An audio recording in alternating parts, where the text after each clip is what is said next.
Let's look at book of Romans, as always, right? I don't know, it just makes sense.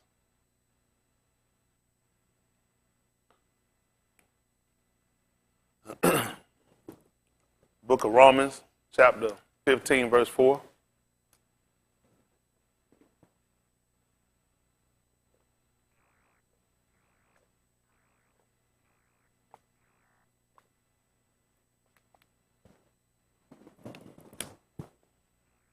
Listen to the book.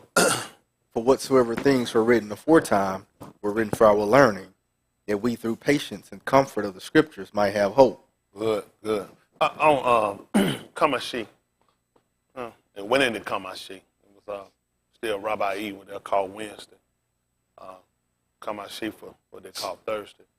We was kind of talking about, and what I want people to kind of come to grips with is what's reality. A lot of times people, I guess it's hard for them to kind of figure out where they kind of put me in their conscience. I say conscience simply because we look at that being what you make a decision on whether something is right or wrong. Like people say, sometimes their conscience convicts them, or sometimes, they kind of know when things are wrong or they feel like things are right for them. We kind of look at that as a conscience because it's kind of in your decision making. And people put you or certain things in a perspective to where their conscience can be seared or it'll stay to something, but you want to base it off of something. Y'all got me? When you make a decision on something being right or wrong, it needs to be based off of something that's fact, or something that you're comfortable with, that you can take, or that you know that you're not condemned. That makes sense? So you'll know when you come into condemnation. For us, we use what we call the law of the Torah. That's what we should use for our conscience. So when it comes down, because sometimes people get gut feelings aren't law. Y'all got it? People get emotionally charged and they'll use what they call their conscience. That's different. For us, our conscience has to be dictated, regulated by our law. Y'all got it? That's the thing that we look at and we're saying we want him to lead and guide us into all truth. Well, based upon what we know about the law, that helps us to know whether or not we're right. Right? The less we know about the law, the less we're going to be influenced by the conscience of the law. You got me? Does that make sense to y'all? The less we know about it, the less it's going to become an influence. Because, let me see. Let's do this. Some I guess we can compare it to. They have a law. Let's use their law. What does a man know? Things of a man. Save except the things of the law. The flesh won't know it. Got it? Besides, that's just not something they're concerned about. They have a law we'll use, they call DUI, which is driving under influence. Meaning that you're operating something, right? A machinery, and you're not actually in control like you think you are. Based upon their law of 4.0, was it point 8? Point 8. At point 8, they're saying, regardless of whatever your conversation is, your faculties, your arm, your eyes, your reflexes, your leg, all these things, even your speech has been hampered. You got it? It typically come in, flashlight, pull you over. How you doing tonight, sir? Just check. First thing I'm looking for is his pupils to dilate. They're not dilate. You know why? He's under influence. All of these are things that nature, the way your eyes work, you have what's called pupils. Well, the pupil is kind of how it works. It takes and bends light and form for shape and colors, okay? Based upon how much light it takes in. The more light your eyes take in, the smaller your pupils become. When it becomes darker, your pupils will enlarge because they got to take in light. So when it becomes dark, your pupils are going to open to maximum because they need to pull in light so they can see objects and shapes and colors. Got it? But once you've taken on alcohol or other stimulants, it doesn't work that way anymore. It doesn't work. His eyes, where they should be, the pupils should start to come smaller because I'm putting light directly in his face. So it's automatic. His eyes should be adjusted. He should be, this is like, he said, Nothing, officer, I'm just coming. And I'm talking because of his speech. Everything's going to start to play a part. Now, not only his eyes not going to dilate, his speech is going to start to betray him. If you don't mind, you mind stepping out of the car? After I got his eye, I'll make sure you guys, that one just seeking, I'm trying to see is he coherent. And some people can work pretty good. If you don't mind, I need you to step out of the car for me. Just getting him out. He want to know what we have a question. Not just want to ask a question. Ask him, I want to get him, see if I can get him to follow a line. Just see if he can walk a straight line. Because all this is going to be hampered. His balance is going to be off. Y'all got it? Start asking, recite his ABC. Some people think they're going to get LMK. I know him. I know him. Let me do it. Take your time. Take your time. I know you don't know him. Simply because you would know him, but his members have become hampered because of the influence. Y'all got me? So now things he should be able to do, guess what happened? He can't do them because he's under influence. Y'all got me? So now we have a problem. Now we have a crime. We have a crime. We have a criminal act. Y'all got me? We have a law that's been broken. Got it? Because these laws that I'm asking him to do, guess who can do them? People that's sober. People that's sober, I can put the light in your eye. His eyes dilate. Her eyes dilate. Her eyes dilate. Your eyes don't dilate. See, these laws that I'm telling you that he's broken, other people are operating according to him. Make sense?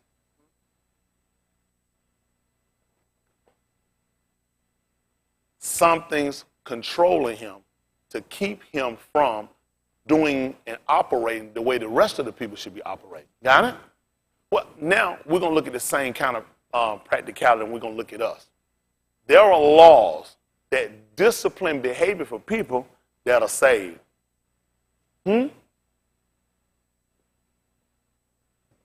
Now, certain things come, I can see he's fornicated. He said he hadn't. We have laws. Now, those laws going to tell me exactly how to dictate to find out whether he's done the act. Other people are not committing these acts. You got it? So now we got him in violation. Y'all got me? He's in violation of the law. The same way we were finding with the DUI. Got people lying. Other people that's not under the influence, guess what they do? They don't lie. You got people that's committing theft because they're under the influence. Well, people that's not under the influence are not lying. Y'all got it? They're not fornicating, they're not drinking, they're not smoking. Y'all got it? They've taken on a discipline to realize the law condemns it. And because they don't want to have a loss of higher insurance or loss of license or being incarcerated, they choose not to do it. Well, people that don't want to burn, be condemned, guess what they do? They don't allow themselves to come under the influence because of the fear. You got a lot of people, they don't feel going to hell, but you wouldn't get them to drink and drive. If anybody, listen, if we ain't got no designated driver, I ain't drinking. I got to be able to get home safe. Y'all ain't going to kill me. I ain't talking about me dying either way it go and I'm going to go to hell. I just ain't going to let y'all kill me.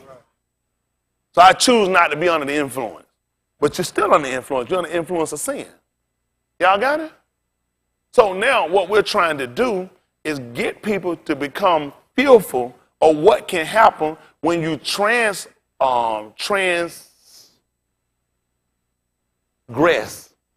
Y'all got me? The law. There are penalties. So we got to get our people and get us with a mindset that we get out of conscious of what people think and people condemnation. And the first thing we got to worry about is how does Al-Ahim look at us? A lot of times we try to work. Of course, people, we want to have a certain appearance in front of people. That's good. That's true. He said provided for things honest, not only in the sight of Elohim, but in the sight of, who was it? Honest. But based upon who honesty first? Elohim. It's got to be Elohim first. It's got to be Elohim first. Y'all got it? I got to be concerned about how does he look at me. Right? I got to be concerned about it. I got to be concerned about how does he judge me. I got to be concerned about what does his law say about this action, about not having or having these attributes. I got to be concerned about that. But I can't be concerned about when I don't know the law. Now, I'm hearing things like, whatsoever things are written aforetime are written for our learning, we through patient comfort of the scripture might have hope. How important is this to me? Your Ukanon 6:44. They're going to call it John.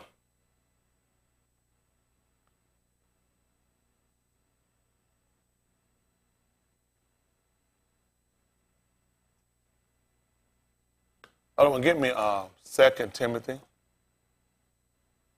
3:16. See, a lot of stuff people do. A lot of stuff that people worry about. A lot of people think people entangle themselves with. They ain't worried about their salvation first. They got to be the first thing. That's got to be the first thing. Isn't that right?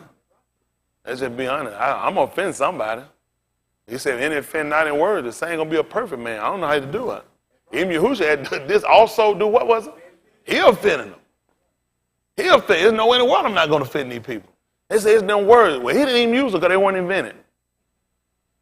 A lot of stuff you say, that, and this is the problem I have with people that, you have to look at, you have to just kind of look at, just how far we're away from reality. Because we've taken transgendering and we made it just like, that's literal truth. Can you imagine if you go to Africa, they have this creature with this big mane, this long tail. What they call that creature? Lion. Even in Africa, in Australia, everywhere. But amazingly, in the book, that's not the name. So when did you come up with this? They actually have us believing that Adam walked around and said, you're a lion. You're a tiger. They actually have us believing that the man spoke English. And these are the names he gave. Dolphins. That's what you said. That's what you gave us. So a lot of things these people come and they tell you, a lot of these words you weren't even invented, weren't even stated. It don't even make sense. That you came up and you said, now they were bad. But when you gave definition, you said shit means diarrhea. People used to say, man, I remember people sometimes, and they didn't even know, they just say, man, I got the shits. Y'all heard people say, they never knew this. I had the diarrhea. Somebody said, ooh, I got diarrhea. Oh, you got the shits. That's what it means. You have the shits. Along the way, somebody came along and they convinced you, they said that's a bad word. They tricked you. They got you saying a lot of other words that's bad. A lot of our communication, they call, even you talking about doing, a lot of that communication was even talking about the mission of the other gods. That's right. These things weren't even heard, one of these folks been heard much, but these folks still giving you still guarding. You still guarding. Ain't talking about gardening, you're guarding. You're still doing all this stuff you ain't got no business doing. And these are things that weren't even supposed to be mentioned. You still giving servitude to these people gods. You still worshiping them. You still giving servitude. A lot of things we doing, we shouldn't be doing. But that's simply because we haven't known what puts us in violation. Y'all got it? Y'all all right? I mean, even with road signs, they're there for a reason. They let you know when you're in violation. You can be riding and you can be, how you ever been driving, you've been riding, you just, ain't paying no attention, you look out, you see the speed, you say, oh goodness, oh my goodness, I'm going faster than, that's why it's short to let you know, you thought you were good. You felt like you were okay. You were just riding and cruising, minding your business, and a sign jumped up and said, it's 45 miles an hour. You rolling, you at 70, because back, I know back down there it was 70. You ain't pay attention, get what happened? That thing had hit 60, 55, and then hit 40. It ain't went from no 70 to no 45. But along the way, that's what'll happen. You'll become comfortable when you're doing something. And when change hit, it'll shock you. That's why we got to be so mindful of the law. Y'all all right? That's why we got to be so mindful, lest you forget. Y'all all right? Now, these are carnal laws we're talking about. We got to talk about it simply because we're carnal people, right? That's how important for us to remember our law and to be taught the law. Let's see what he taught in your Ukanon, that they call St. John 6:44. Your Ukanon, chapter 6 and verse 44. Listen to the book. No east can come to me except the Abba which hath sent me draw him. I'm grateful. To know I couldn't even come here on my own. Some people say they just found him. Just stumbled across. But here I found out he said I couldn't even come to him except he drew me. He had to draw me. We talked about that attraction. I always want to remember an attraction. Something had to attract me to convince me that shacking up, smoking weed, I damn near smoked unlimited marijuana. I just did. I ain't buy dimes and 20 pieces. I bought ounces and half a pound. This was my smoking place. Now, I told people say, hey, man, I said, I don't sell weed. I sell dope. You want to buy some dope? I say some dope. I don't sell weed. I smoke weed. You got it? It's for my pleasure. And somebody had to come in and convince me that everything I was doing wasn't practical anymore. But it was practical at one time. It was practical. It was practical to shack up. It was shack up. It was more convenient. Unlike I was married, cheating on a wife or anything, I was doing stuff.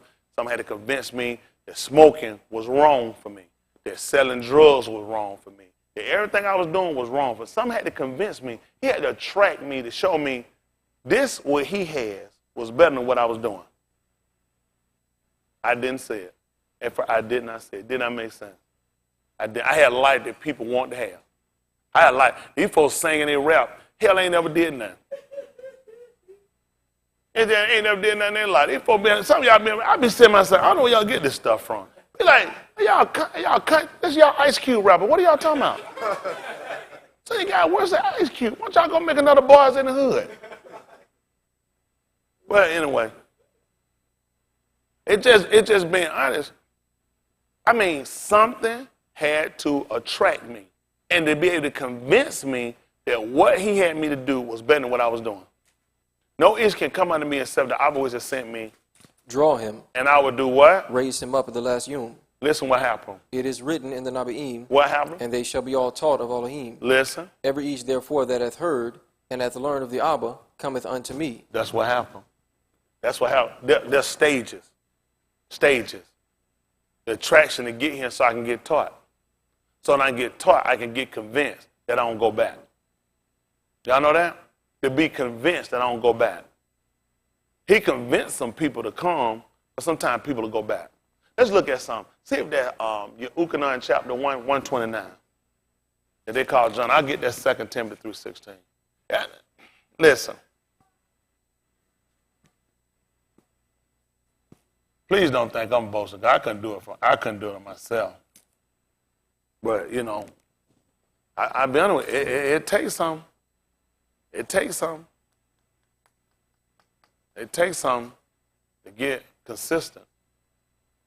But you gotta be persistent for what you want. You gotta be persistent. You can't waver. You can't give up. You'll want to, but you can't. You'll want to stop, but you can't. You gotta keep going. You gotta keep going. If you're gonna get it, if you don't ever get convinced to get that mind that you're gonna stop sinning, you gotta be persistent. And you have to lose something. You have to lose something. Let's see what happened here. This is 129. The book of Yehukanan they call St. John. Listen to the book. The next Yom, Yehukanan seeth Yahusha coming unto him, What and happened? saith, Behold, the Lamb of Elohim, which taketh away the sin of the Arad. What happened? This is he of whom I said, After me cometh a Ish, which is preferred before me. Why? For he was before me. He didn't let you know. Why wasn't it? He said it was before me anyway. What happened? And I knew him not, Yeah. but that he should be made manifest to Yashua. Which would make sense when he told he was before him, he was preferred before him. 'Cause what he desired. First, Made sense. Why would he tell he wanted the first fruit last? It made no sense. He had told you. It's his right. He told you that. He desired the first fruit. Like with us, everything you do, it's got to be first. That's right. Y'all know that? It's got, and that's where a lot of our hurt come in right here. We find some of our first failures. Let's see what happened. See if that's Oriah 9:23. See, looking at law, looking at behavior.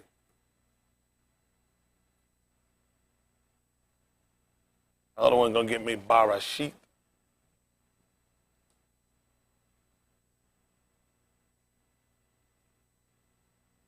Those at home, you gonna call it Genesis. 22.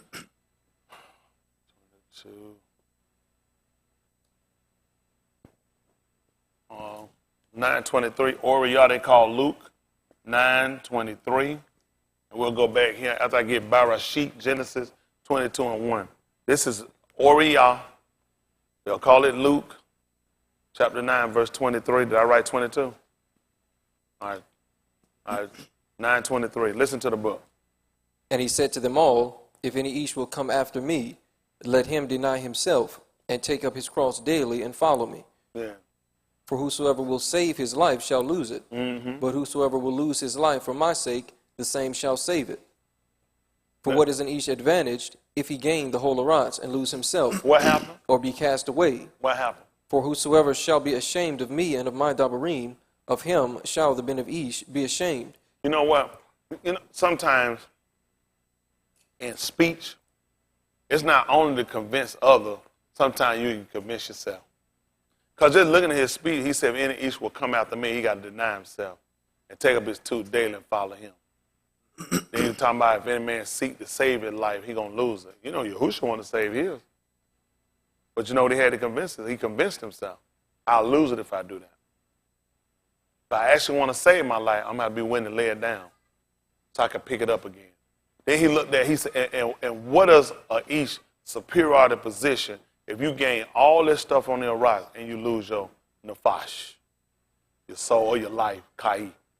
He said, what? Because you remember the devil taking him up into a high place and show him all the empires. So all this I give if you bow down and you worship me. But you know, he convinced himself. That's what happened. A lot of times you could say stuff you don't. I'm telling you, I don't want to go with some of y'all live because some of y'all be upset, you be hurt. You don't be hurt. I listen to what you be saying. I hear your word and know what you be saying. A lot of stuff y'all say you shouldn't say if you don't actually mean it. But it's good if you put it on paper. You know what I'm saying? It's back to that. It's back to that studio rapping. The studio game, you get a paper gun. You get a paper gun. Let them folk raw rider. It ain't your fault, Ryder. They want sophisticated. They didn't know to bring a real weapon. Isn't that right? That worked out for him, being honest. Because hear what you said. He wasn't just studio talking. He meant he convinced. He told. He said, well, he looked at why wouldn't he bow down? Since you want to rule over empire, why wouldn't you? He said, because if I got all that, I'm gonna lose my nafash. So I don't gain nothing. It's not going to profit me to bow down, fall down before you. I get this, and I still can't control the day of my death. And on top of that, what's going to happen after that? So I basically work for nothing. That's what he's telling you. When you sit around, you look at the things you attach yourself to and people you attach yourself to, just say, okay, my wife just say, hey, listen, I don't want to leave, I'm finna go. Let go. I said, oh, baby, just no, I'm out of here, I'm finna go. I said, well, listen. I'm going to go with you. So just let me go with you. We're going to go together. I go and I can save my marriage and we can be together. But what's going to stop me from dying? Is she and I going to die at the same time? Not unless one of us shoot the other one, then shoot ourselves. You know what I'm saying? Or we both shoot each other. So I can do all that and go right out and lose her or lose myself, and then I still lose my nafash. So what's going to be my advantage? This is going to be for how long? How long? But just say we make it for another 25 years, 30 years. What's going to happen? We still going, that's it. So what's going to happen after that? Judgment, what's going to happen after that? Then I'm going to be condemned. Then we still not going to be together. We still not going to have no everlasting. So then he asked me, so what is my superiority or position? He said, because you still going to lose your nafash. You're going to lose your kain. And like anybody, even the natural man want to live. You don't see a line of people trying to walk across the expressway. You know what you'll see sometimes? Y'all ever see somebody broke down over by the wall? You know what they do? Stay their ass right over there. You know what they say? I ain't trying to get killed. I'm already in a dangerous situation by this wall. But I ain't finna try to run across and get myself killed. You know? That's how I'm looking at it. I'm already in a dangerous situation. I'm by the wall. I'm not finna try to run out here and commit no sin. Make sense? See, how do you understand it? As a man, somebody tell it to you just like a man. Come straight down the middle and look at everything that you work for to achieve to try to get. If that's all the going you got and you put behind it, what is going to be your superior? What advantage are you going to have over? What's your superiority position when you die? How is this going to actually help you? What's going to be the real value? Things should have value. Things should have value. So you should have a value point. So we talked about even mathematics. You got the ones, the tens, the hundreds, the thousands. So where are you putting this stuff at? When you walking out behind this stuff, when you giving them, so exactly where do you, and that's a lot of our fault in here. where's the value system or what value system are you using on what you're doing? Because your soul should be the higher end of the value. So now I got to go, I'm going to throw away just hypothetical, we'll use millions. When we were kids, we didn't know about no billions of trees of dollars. I grew up, man, we ain't even talk about no, it was millions, that hell, you never see no billion. Me to leave it like that, now, hell, you ain't gonna never see it. It's imaginary, you can't even count that high. We have million was high enough, and then it came billion, trillion, then Brandon made up millions. So you got all these numbers that people got, but at the end of the day, your soul, salvation, should be at the highest mark it got, monetarily, just using that for that, right? So now when you start doing stuff for a 1 and a 10, does that make sense? I'm gonna go from $1 trillion. They're high about there, you know, how many they go trillion. We just go to trillion at high dollar point. And you talking about I'm finna throw away my soul, my trillion, for $1, for a 10 and 100. This is basically when you probably really all the stuff just a 1, but just to help you feel better about yourself. You're gonna say you're gonna compare that to $1 trillion, $1, a 10, a 5. Doesn't even make sense. Doesn't even make sense. It doesn't even add up. Mathematically, or when you look at it from the Ruach. Things have to have a value system. So when you commit and you start to look at things you can do, I got a value system. He said, what is my superiority of position if I do that? If it did work out. If I got away with a kiss, a rub, a hug. If I got away with something. But then what's going to be my superiority position? If I'm going to lose my nefesh. If I'm going to lose my soul, where's the benefit?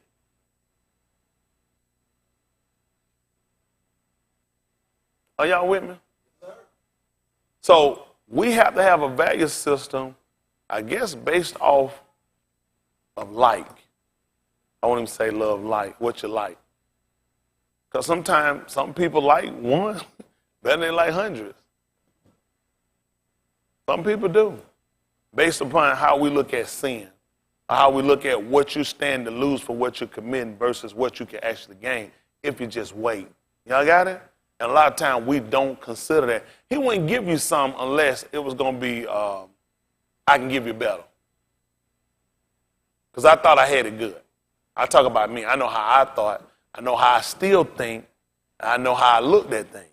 I know how I look at things now. And I wasn't stupid. Not for a carnal mind person. Y'all got it? Not for a carnal mind person. I wasn't stupid. So I looked at value system. I looked at things I did. I looked at what I was trying to gain, what I was trying to get, what I was trying to create, what I was trying to put together. And to come along and offer me something saying, start from nothing, that was difficult. But you had to convince me. He had to convince me based upon my soul. That's how he got me. He got me on the one fear that I could never escape. Dying. Dying. He did.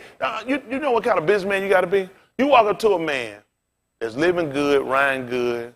You know what I'm saying? I had a pretty good life. I really did. Whatever reason he stopped to bother me, I don't know why. I just been with you. He stopped by to trouble me and convinced me that things weren't as good as they look.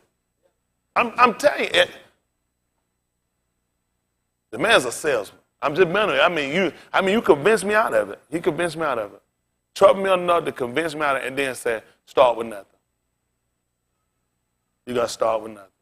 I want to take some stuff. I want to keep some stuff. I want to do some stuff. I can use some stuff. I can get back up. And all that stuff I was going to use was going to still keep me attached to the old life. Even the old woman. All that was going to keep me attached to the old life. You ain't going to take nothing from the old life that ain't going to pull you back over. It's just being honest. It's just a lot of things. When he talked about when each be in the Mashiach, he is a new creation. Old things done passed away, behold, all things have come new. And all things are of all Ahim. All things. So let's try to get rid of. A lot of convincing. But now it makes sense. You got to be real crafty and skilled to get a person to give up what they got to take on something else. Just like even with the serpent, the Nakash in the garden. That's pretty. She even told her, and listen, he was more crafty than anybody had ever seen. He done convinced these people out Isn't that right? Convince the people out here looking at their heart to say, man, I'm telling you, man. Can I put on some clothes? Now convince these people to get dressed. That's pretty convincing. Huh? That's pretty convincing. So he knew how to use the same technique to come along and being crafty. Even Shaul said, I caught you with God. You got to be crafty to get a person to do that. Because in your mind, the way we see things, you can be okay even when things are terrible. It takes somebody to point out all the imperfections, all the things that's not perfect in your life, all the things that you counted on and you love, and show you shouldn't have loved it. Show you all the stuff you shouldn't have put your hope in. I look at everybody differently now. You know what I'm saying? I got value system. I deal with people based on value system. I put you in a value system. So it's going to be very, very little you're actually going to get away that can do a lot of damage. So I hear the value system. If I lose a $1 bill, I'll be honest with you, I'm really not worried about it. I won't spend no time looking for no dollar bill. So some people ask I lose them. Guess what? I wasn't worried about it anyway. I'm looking at things that got a lot more value to them. Y'all got it? That's why you got to start putting people, start putting relationships, start putting ideals, start doing other behaviors you got, because you got to look at the bigger picture. Right? To get eternal life, you have to give up temporary life. It's hard. As temporary as this stuff is, people will fight to try to keep something they can't control. Do you understand? Eternal is never ending. That's eternal, never ending. Right? Can we agree on that? For what we know eternal, never ending? Correct. Never ending. I'll give you that if you don't sin. Now tell me why you're still sinning. That's how strong that temporary life you got. So you got to have somebody real convincing to get you to stop. Although you know you can't control now when you're going to leave him. But the next second, minute, hour, days, months that they call it, years, decades, or scores, isn't that right? Y'all all right? Or centuries, whatever numbers you want to use, whatever you want to call, you can't control it, and yet you won't stop to gain more. Because you won't do the very thing that you got to do, deny yourself. You know what it takes for yourself to exist? Food, water.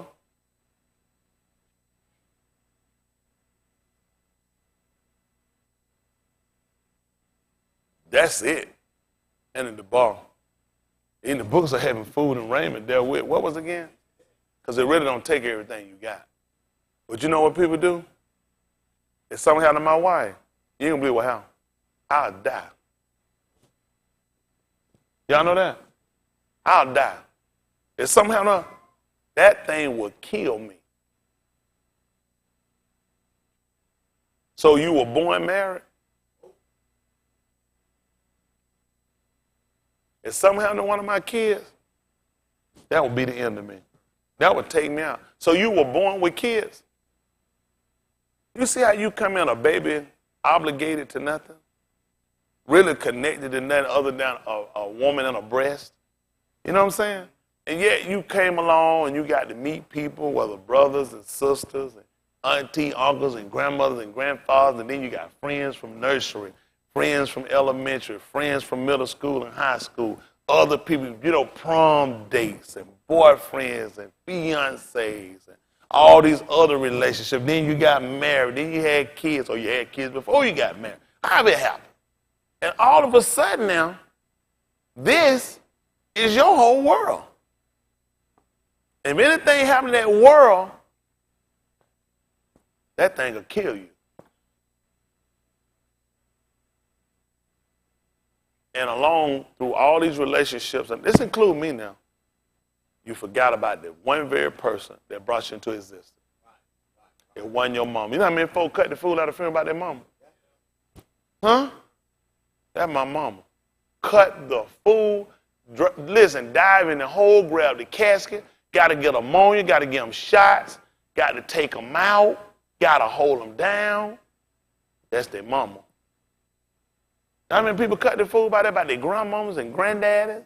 Dad, you ain't you daddy. Hell, nobody like that. praying for Dad to die. Only thing they care, man, why it took so long. Ain't had a daddy but 5 minutes. They won't know why it took so long for him to die. 5-minute daddy. But yet we kind of get ourselves and we kind of set all this stuff and we forget about it. The book, you do know you didn't bring nothing in this arise. He said, for a certain two, you ain't taking nothing out. You know, Yahushua loved his mother too. But you know what he got ready to do? He got ready to die. Because he knew one thing, I can't take you with me.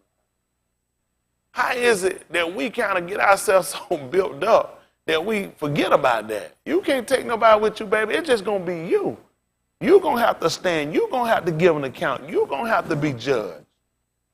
The people that you put most of your care and your concern in don't even care about themselves. The first person you got to care about is yourself.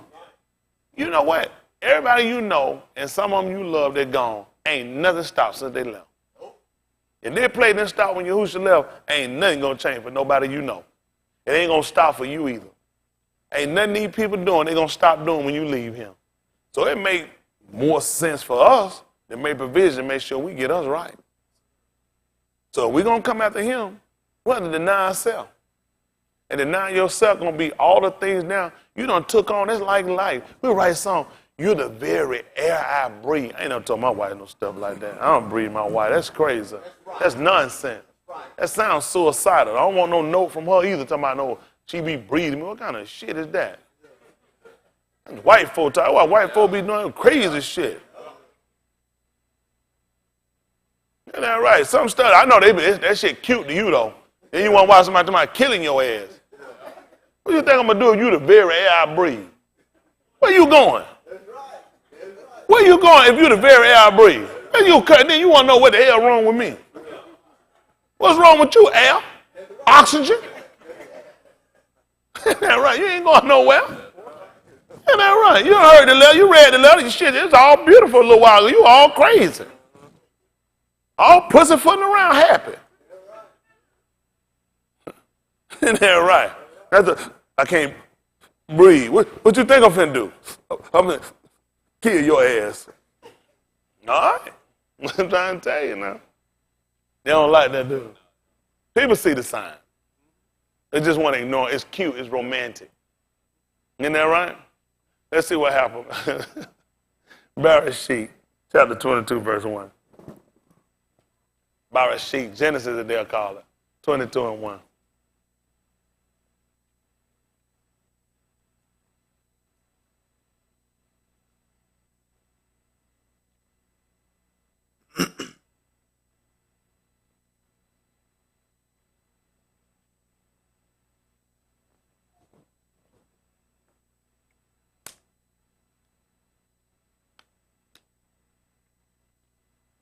Listen to the book. And it came to pass after these things that Elohim did tempt Abraham and said unto him, Abraham, What did he do, y'all? Test. Test him. Is that tempt to make a difference? It's almost like you're tempted to commit sin. Wasn't sin. Listen. And said unto him, Abraham, and he said, Behold, here I am. And he said, Take now thy being, thine only being, Yasakath, whom thou lovest, and get thee into the land of Moriah, and offer there for a burnt offering upon one of the mountains, which I will tell thee of. And Abraham rose up early in the morning, and saddled his ass, and took 2 of his young Anashim with him, and Yasakath his being, and clave the wood for the burnt offering, and rose up, and went unto the place of which Elohim had told him. Then on the 3rd Yom, Abraham lifted up his eyes, and saw the place afar off. And Abraham said unto his young Anashim, Abide ye here with the ass, and I and the lad will go yonder and worship, and come again to you.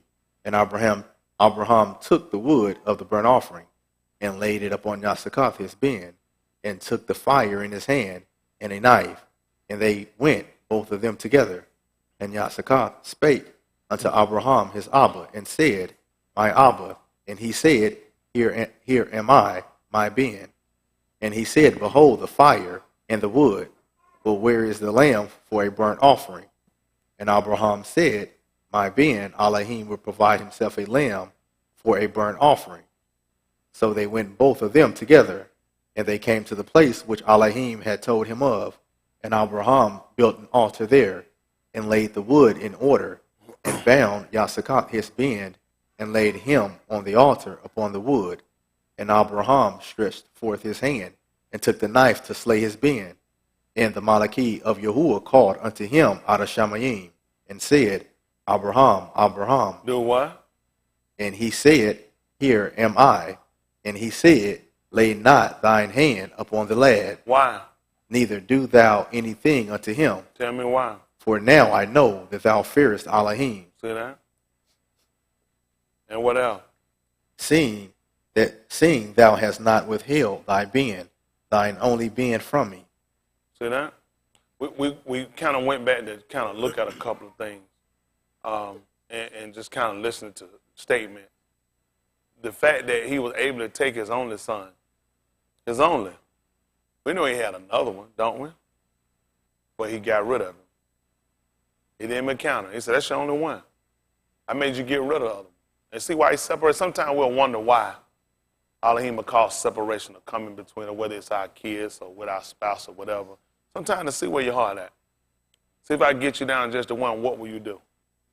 And he got him to sit here and was willing to offer up his only son. You know, ran the other one out. You know what probably could have went ahead of mine? If I'd have kept the other one. This would be a whole lot easier. Yeah, if I had my other son, then I still have somebody to take my name on.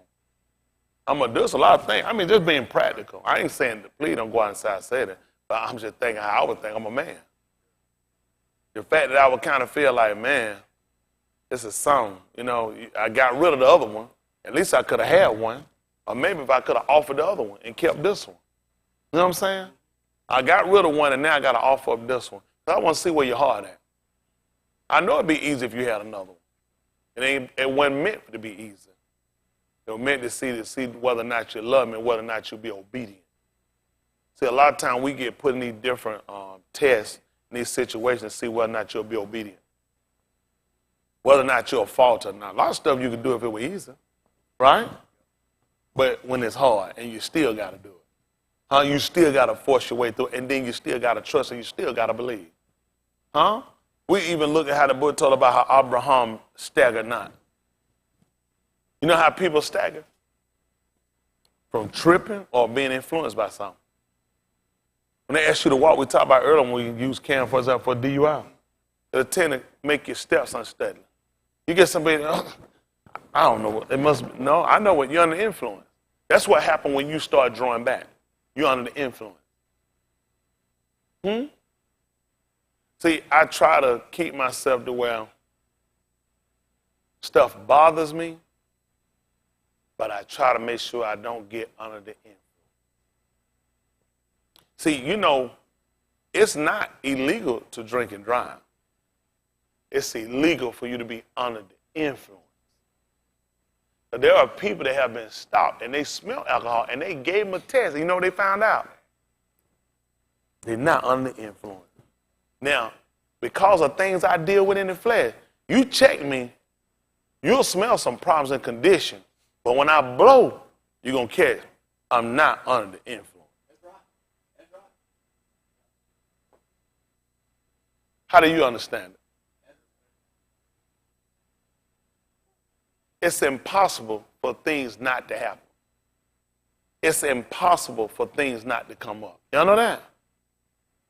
But you can do it without faltering.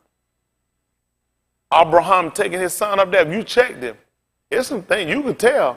He dealt with some of the same things we had. We'll use the equation of like drinking. Got it? Because there are things you're going to have to think. There are things that are going to come up. That's a lot. But if you checked him and he blow, get him recite the Torah that he knew, you can call it right back. You know, they realize when you get through, you say, he ain't under influence. You're going to have to let him go. Nobody's telling y'all stuff ain't going to happen. Nobody's telling y'all that things ain't going to overwhelm you and come at you. But what hurt a lot of y'all, you can clearly see you under influence. A lot of stuff I take out through, it's just going through procedure. It don't really take an officer all that to find you drunk. It really don't take a lot to find you under influence. But the thing we got to do, you can't let things and people and situations control you from your servitude of Yahuwah. Some people know just how much of the world that they can ingest and still operate. You got some people go to the bar, they'll take a drink, like, they said, no, that's my limit. They said, come on, man, get one moment, they say, I'm good. Because they know, I got to operate a motor vehicle. And I got to go down the street, and other people's lives at stake as well as mine. And I don't want to put other people as well as me in danger. So I had my limit. That's what I had to do with the world. I said, come on.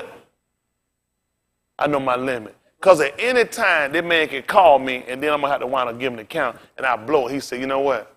You're under influence. That's right. That's right. You're under influence. Right. Let's see what happened in the book of Habakkuk 2:1. Habakkuk, they're going to call it, what they call it? Habakkuk. Habakkuk.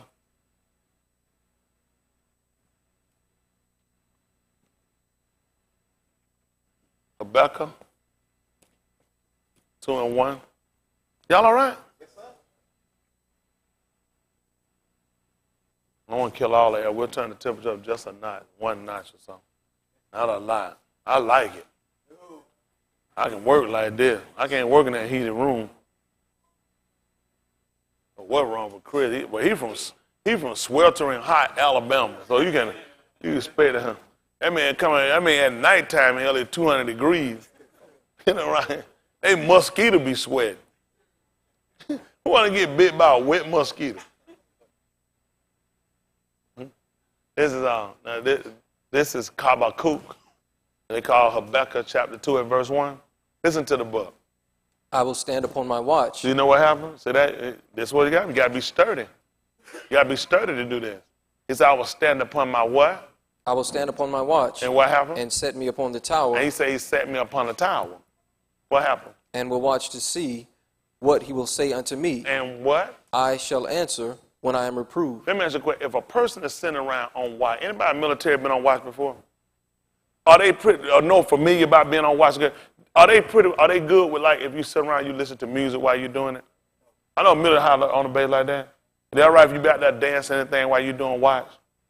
They all right if you can have some of your friends come out when you're on watch while you're doing it? You can't do nothing. I know some security people will sneak it. You're not supposed to. But typically, you want people for you. You mind if I, watch a little TV get boring? I don't want you watching TV. Y'all know that there's so many people know how to miss some stuff, right? I had a gentleman I knew. I ain't gonna call Jesse's name. Wild horse ain't gonna drag it at me. So don't ask me who it was. Anyway, but Jesse was doing security one time. He decided to listen to his pastor. And he put on, because he was getting ready to get off in 15 minutes, so he put him up a 15-minute sermon. And put that, because he knew, as soon as this sermon go off, immediately I walk off, because I know my time is up. So he put on a 15-minute YouTube of his pastor. And he put it on, his pastor was at 13 minutes and 42 seconds. And he said, I just closed my eyes for a minute. And I opened my eyes up. The next thing I know, the man said, you're fired. I said, I know I was asleep. I know because I'm listening to the sermon, and the sermon is exactly 15 minutes. As soon as the sermon goes, I walk immediately out the door because I know I'm off from work. I said, did the man see you? He said he did. I said, did you see the man? No, I didn't. I said, you were asleep. Because I haven't been there before. Your eye, your clover, you thinking you just close. You been out longer than that. Ain't no clock on that. You ask yourself, you be like, I said, close my. No, you were gone. You let that little baby hit that little baby hit that couch. You be out before you know it. And that thing, you wake back up thinking, I want to sleep. You was out. But see, what he told you to do, he said, I will stand upon my watch. So he realized this is the time, like when you on watch, you know what happened? When they put a watchman, just say he on post, he got to stay woke for him. Once his time is up, now you can go sleep. That's when that's like when he pulled me down, when you go to the grave, that's my time I can go sleep and rest. He said, he said, this is my watch. This is the time I'm supposed to be watching.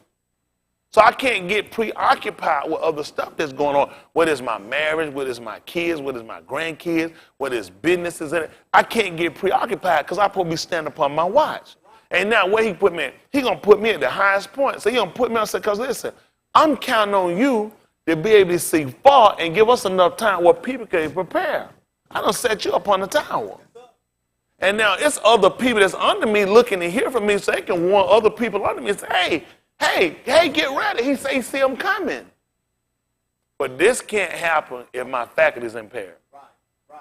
Like with the cares of this world. You can be drunk with other stuff. You can be drunk with other stuff. You don't think alcohol. Alcohol where we start at because that's what you know. But you can overindulge yourself with stuff in the world. And he said he done set me up on the tower. And he said, and what was he trying to do now? And will watch to see what he will say unto me. He said he's going to be asleep and he's going to wake up and tell him what now? And will watch to see what he will say to me. He said, not only am I looking, I'm looking to see what I'm going to answer. You know what happened with Abraham when he called every time? Here am I. What that is? No, I got to be the answer. He said, I got to be the answer when I'm reproved. The man done set him up. He said, I got to be the answer. He done chose a place for Abraham to take him. He picked up a high peak for him to go. You know what you learn when Abraham told him to stay there and wait. And you know what Abraham did? When he told his servant to stay here and wait. Who know what he did? He's standing well. He's staggering out. We talked about it. Who else know what he did? He did what? He was right behind him with some wood. He did what he asked to do. Well, I mean, what should have been practical is when he told him to stay there, he said him and the lad was going to go up. Yeah. You know what they tell you? That all of him was with the son. He was with him. That's what you learn. He told him to stay there while I go up with him. He did go up with him. How else was you going to understand it? Y'all didn't know that? The Abba was with the Ben. All right, don't worry about it. Again, knowing where you're supposed to be. When the Malachi called, you know what he told him? Here, I'm where I'm supposed to be. When he said, I'm watching to see what I should answer, where he going to probably come and talk to him out in the field? He going to come and talk to him in the tower. Where did I put you at? I set you upon the tower. So you need to be watching to see what I'm going to come back and what I'm going to ask you and what you're going to say when you're being reproved. The problem with a lot of us is we get so concentrated on so many other things, we forget where we're supposed to be. I did it before my dad sent me to the store. Me and my daddy was, and didn't play. I done stopped some of my friends and got fooling with them. My ass went to the store and come right back. That joke came to me one time. Damn, I was scared. I had lost track of time. Because he gave me direct order, told us that I went, I seen it. And you know, I kept saying, this won't take but a little bit, and I should still be. Listen, shit got way too far out of here too long. When Henry ready to come walking looking for you, this been way too long, and this is a lesson learned. Go, he said, when I seen your ass somewhere, you go there, you come straight. And I knew better. But you know what happened? I was under influence. I was under influence.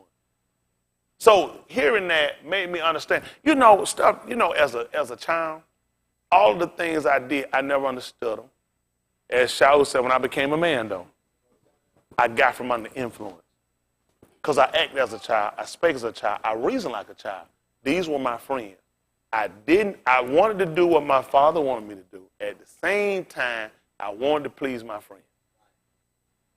So they could do some stuff I couldn't do, and I didn't want to look like I couldn't do nothing, look like no square. They just go straight to no store and come back. You're going to do what your dad told you, we finna do something, and you want to get yourself pulled out for the fact that I was trying to please my friend. So I understand what it's like to try to serve two masters. I understand that. Well, a lot of stuff I'm telling y'all understand it. And then I wind up looking at breaking trust with my father. Some of my friends didn't provide, they didn't pay bills and look after me. These were basically just acquaintance. You know, just acquaintance. You know what I'm saying? That you think dear to you and feel like you owe something to. and feel like you got to look like some of these people versus the man that provide for me, the man that gave me life. And I understand that looking at when he give me orders and say, listen, I need you to go down here and I need you to do. Don't get yourself caught up with these people. You got to just know how much time you got. The book said, and that knowing the what was it? It is high time to do what? For now is our salvation. Hearing greater will come. My ass like to die. Listen. My ass like to die. When he done got up and walked up there with them church shoes, the same shoe, he go on the roof, wear the church, and work. And he done had to put them shoes on, and it's been after hour to come meet me. Because I couldn't go straight to the store and come back. You know what it reminds me? And then you look at, I can only imagine what Maureen had to feel, Zephyrah Mushaw's wife, when she heard Yahuwah coming, had to hurry up and circumcise. Here he come. You got to get rid of some stuff quick. That quick. You know when he sent Mushah, when he talked with him on the mount, he said, see that you do all things after the pattern of what I showed you in the mount. That means when you come down, you still got to, you know, we learned that to see the same thing with Yahushua. The book said he was admonished, warned, and told, do not forget what I showed you in the mount. Yahushua told the same thing before he came down. He had to be admonished. He told you if you search the scripture in him, you think you have eternal life, but the other day was testifying me. He was talking about him. It was that severe that he'll come down, he'll kill him. I'll kill you. Remember to do everything just like I showed you in the mount. When you were up before you came down, I want you to remember everything I showed you. I want you to go back and I want you to recite it. That's why you'll see him constantly regurgitating things. And not only just trying to convince others, but sometimes you got to convince yourself. You do. When I'm teaching, I'm not just telling you, I'm telling me. I don't want, he said, don't you forget it. Don't you forget it. It's bad when you find yourself on the end of chastisement when you realize when you get chastised, it's easy to look at secondhand saying, I could have avoided this. I knew better than this. And now I'm putting myself where I got to gain trust, earn favor again. You know what I'm saying? Versus you ain't have to lose. And the people you do it for, they don't give a damn about nobody. None of your friends come and throw and say, I'm the one you beat me. None of your friends, when your friend ever came to you how I told your parents to beat them? I just want to tell you it was all my fault. Nobody doing that. No more than we'd have told them folks, no more we'd have told Pilate to crucify us. And what you do learn is when you down and when your thing come down, people come and gloat in your shame, just like they did with Yahushua. Huh? Even EU told, he said, my familiar friends. He look at that man, I'm saying I'm persecuted down, and you took the time out to come here to make me feel worse? Because people good with you, but as soon as you down, they really come and let you know, I knew you weren't all the way right. They don't tell you that now when you're up serving. They wait till you get down to come put the nails in your coffin. Now y'all got people, you think people ain't your friend. Henry Gray, you tell he to get so pissed, he didn't want to kill. He said, shut up, tell me somebody your friend. I said, he hated when I used to tell people. I say somebody my friend, woo, but love you to piss that man off. He did not like me say somebody was my friend. Y'all all right? Because you know he told us, greater love had no man in this day lay down his life for a friend. Henry Gray was a sinner. He had a real problem in calling people my friend. You got people that lay down their life for you. Some of them think they got people lay down their life. These folks don't give a damn about you. Isn't that right? These folks don't give a damn about you. You know, and you think about it, you say, I got some friend lay down my life for too. He said, you my friend, you do whatsoever I tell you, I command you. That's why he laid it life. Why when he said, why he looked at you the type of person, if I told you to do something, you'll do it. I put myself out for you. He said, I put myself out for you. Now, you tell me you got some people in the street to do that? People you deal with a screwball. That's all of us out here. I got people I do business with. People ain't my friends. We're acquaintances. We do business. Business is business. Y'all got it. I don't put myself out. I don't put my hope in no son. I know what a son will do. Sin. I know a son will cutthroat. I know what a son will do. That's what you do. Hell, I used to be one. Ain't nothing changed. And sinners got better. Oh, they don't change since people don't sin to sin. I know. Books say even men seduce are going to get worse and worse. And they done got better out there now. They still scandalous. Hey, Mr. T told that joker that hit it van with a tow truck. Hey, fool, you hit my tow truck, hit my van with your tow truck. Call that joker back, still scanning. He ain't try to call Mr. T to try to fix his truck, fix his van. Y'all look, these people ain't changing out here, people. Only person got to change is you. Every day you got to look at it. You ain't got to worry about trying to convince a lot of these other people to try to do something. I try to get my best friend to come in with me when I can. We're going to go in the Marines together and the Navy together. We're going to go in the buddy. I tell Marine first, then somehow we had to go to the Navy.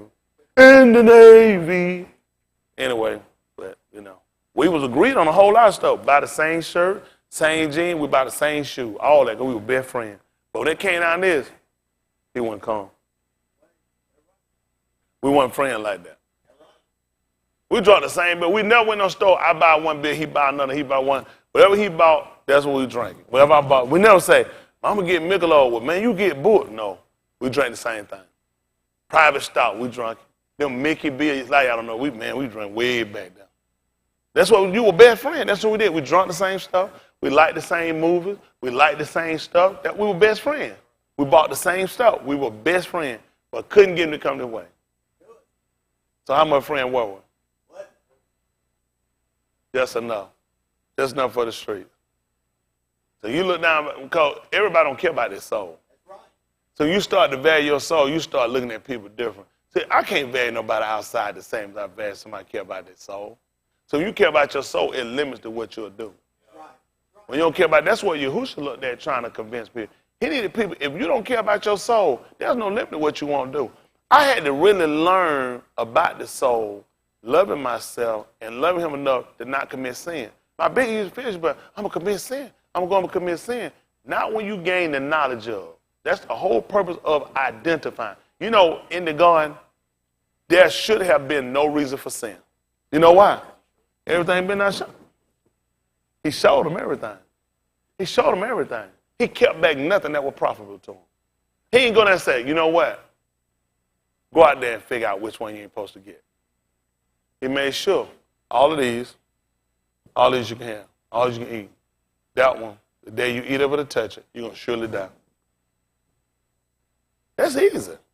He didn't get an opportunity of just figuring and get like people doing, I don't never know what I'm saying, because you don't know him. You don't want to know. He never set us up that he sent people out that just don't know. Information. Information keeps you from committing sin. Information of creator, information of self. Isn't that right? Teach you about yourself. Teach you about your creator. That's why it's written in the Nabaim that you all had to be taught of it.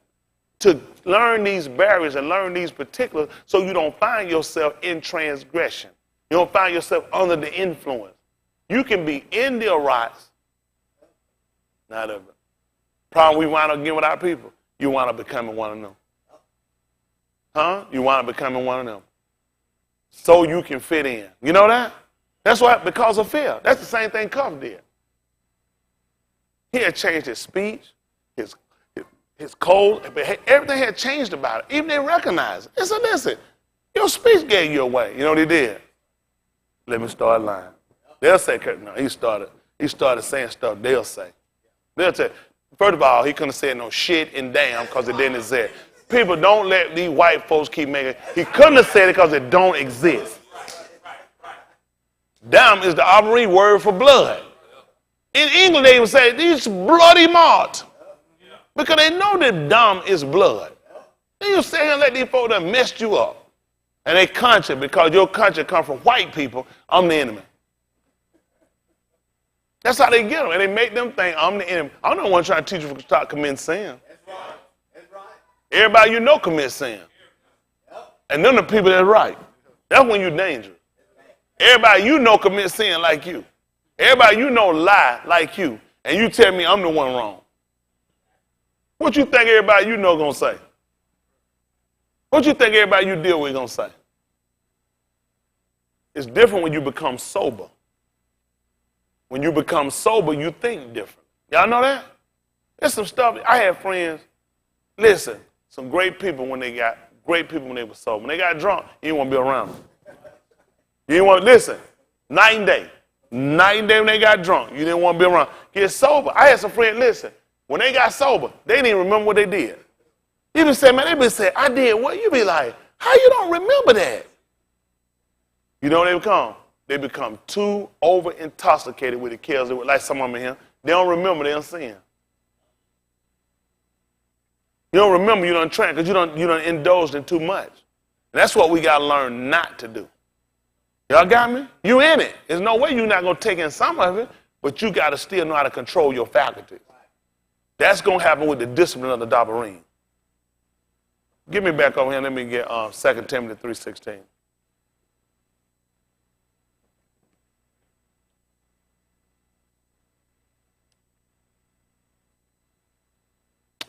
Second Timothy 3:16.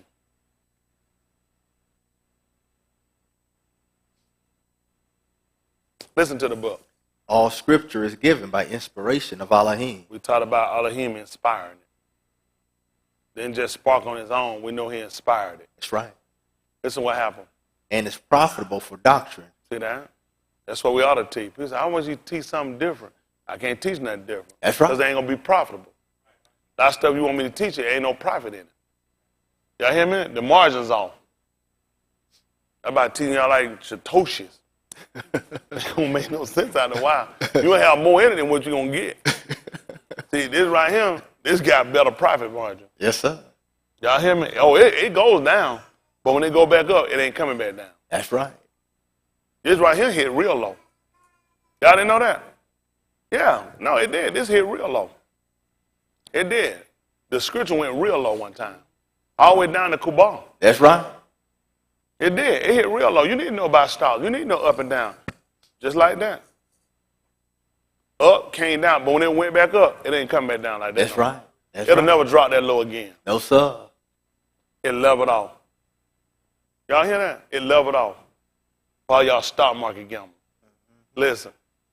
For reproof. For reproof. For correction. For correction. For instruction in Sadiq. So when he was standing upon him white, that's what he was waiting on. Mm-hmm. When the scripture come, making sure I line up. Mm-hmm. He's trying to see what he was going to answer when he reproved. So I know see, this is how you got to think, folks. You all been appointed positions. Don't worry about preaching. You worry about being saved. That's right. Y'all got me? So you got to make sure you watching. When you come back and that man reprove you, got to make sure the scripture coming back. You know what he said? He said going out of his mouth. It ain't coming back, boy. When they come out and they catch you, you got to make sure you know how to answer. But how you going to do that if you ain't been taught? How you going to do that when you lack information, when your faculty is impaired? Huh? Listen what else happened. That the Ish of Elohim may be perfect. That the Ish of Elohim may be perfect. What else? Duly furnished Unto what? all Ta'ub works. Make sure he equipped. Now, if it worked for the Ish of Elohim, it wouldn't work for us. Yes, sir. Then your book would tell you to mark the perfect man. That's right. It would tell you to mark the perfect. Behold upright. And behold upright. Yes, sir. Right? Yes, sir. Which is amazing. Because you know what? One of your alphabet is a mark. The two. We marked it. Told you to behold upright. Said the end of that man is peace. You know what he told you was on the two? It is finished. That man got perfect shalom after that. But you got to be convinced into it. You got to be convinced. That's the only way y'all going to break the psychosis of committing sin. It's that important that we actually get in our mind the detriment and the profitability, the detriment of committing sin and the profitability of not committing sin. You're still going to die either way. I'm not going to lie to you. You're still going to die. You're not going to stop sinning, and you're going to live forever. You're going to stop sinning because it's in hopes of eternal life, which Elohim had promised before, in which he cannot lie. That's what he promised at Titus 1:1. That's why I'm doing this.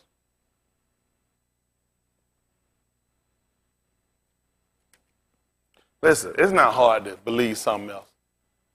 It's not. It's not hard to believe nothing else. Don't let nobody fool you. It's not hard. When things not going right and you got stuff you want to do, it's easy to believe something else. It is. It's easy. When things ain't going right, when things not going the way you think they should go, and just seem like stuff ain't working out, it is not hard to believe something else. But you got to look at value system. Is it going to be profitable? Because you ain't going through nothing that he ain't told you about already.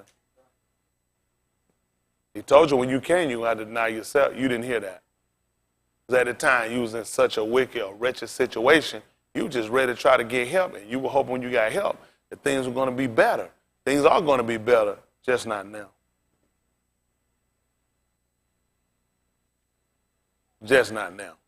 Not in this life. I got comfort when I go through now. That's the difference versus what I had before. I knew I ain't had no comfort before. That's what I was fearful of.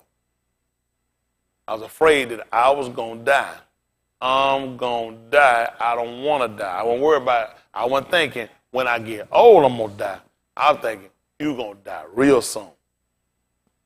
I felt like I was going to die any minute, any second, and I was just on borrowed time. I did. I was like, I'm going to die. I ain't ready, and I'm scared as hell. Y'all hear me? That's what got me to change. I'm still going to die. Ain't nothing changed. Just in confidence, I ain't got to burn and be in no cruel grave forever. I ain't got to burn. Huh? I just had to get influence in my mind. Influence in my mind that it can control my members by the dabarim to keep me from committing sin. Because I always remember I'm afraid I'm going to die. And I'm still going to die. I just ain't got to burn forever. I'm just being practical with you. I ain't telling y'all nothing extra. You're going to still die, whether you stop sinning or not. You might live a little longer if you didn't sin, but you're still going to burn forever. It's that practical. I know you can say, I know people that sin, they ain't dead, they going to die. Adam and Ka'ur, they didn't die either immediately. They lived, Adam lived 900 some years. That long anybody you going to know here, that long everybody you know put together. Guess what, though? They still dead. 900 some years and still dead. So you think I'm going to go ahead and try to commit it, and man ain't getting that long now. And that's what I'm saying. You're going to die. It don't make sense. You're going to die. You can't escape. You can go wherever you want. You can visit who you want. You can talk to who you want to. You can see soothsayer, all these enchanters and all these other damn people. These folks not going to save you. Everybody done went to see them still dead. Show me one. You know when I buy it, if somebody can show me somebody went to see them, they're living like them a couple of thousand years. Right. I'll try it. I'll try it. I'm a business man. I'll try it. How long? 2,000 to 3,000 years? Yeah, you might almost convince me to try it. That's a long time. That's a long time. Where these people at? That's the only problem I got with all this stuff that people offer me. Nobody offer me now. Ain't none of these Christians been living no 1,000 years. Why in the hell I'm going to sell out for it? That's right. Nobody even, that's the whole thing what I appreciate. He even promised this fictitious stuff they got. He ain't never told you wasn't going to die. I ain't never told you that. You ain't got to die forever. That's the difference. I ain't got to be dead forever. Isn't that right? So I got hope. Let's see what he told us at Titus 1:1. Listen to the book. Shaul, a servant of Elohim, and an apostle of Yahushua Mashiach, according to the faith of Elohim's elect, and the acknowledging of the Amat, which is after Elohim, in hope of eternal life, which Elohim that cannot lie promised before the Arats began. You heard what he said? Cannot lie. What did he told her before that? Hope. Hope. You don't actually know that because they ain't done it. He be lying. He told you, I just know it is. But no, he did tell you. He said that's in hope. That's what hope is. And eternal. That's all I got is hope. I got strong enough hope. I believe it. And you know I base it upon. He can't lie. Yeah. You know what I'm saying? Why you hoping? Man, I'm just a hoper. Make no sense. You's a retard. That's your answer. Because you just a hoper. You always for the underdog. Damn a dog. That's right. It's just being honest. It's not even practical. I'm looking at, you're sitting here telling me eternal life. He told you in hope. That's what I'm working for. That's my whole confidence that I'm going to live forever, that I'm going to get eternal life. And it's based upon Elohim that cannot lie. That's serious. Know why you believe what you believe. People question out and everything, you know, you said you do stuff, but that's based upon confidence. and watching behavior, watching a system being worked, showing he has been faithful on everything he's ever said. Why come up line? When you look at people, you know what they do when they put people on jury, so not jury, they put people on the stand. The first thing what good attorney want to do before they let somebody get a stand, first of all, try to go over some things to find out what kind of things you've done, because character is always going to play a part when you get on a jury stand. I'm telling you now, when you get on that stand, character will kill you. All they got to get is one person to come up and say, you lie. At Mark Furman, whole damn case got thrown out. Have you ever used the word nigga? No. Let me ask you again. Had a nigga, anytime he ask you, I can't recall at this time. They asked you for a reason. Him saying no, and they came up, all they got him on was he played some movie skit, a play. And in that play, he used the word, they didn't get him in the car saying, man, these niggas, damn these niggas. They got him from a play he had did, a skit, and used the word. But the question was, have you ever used it?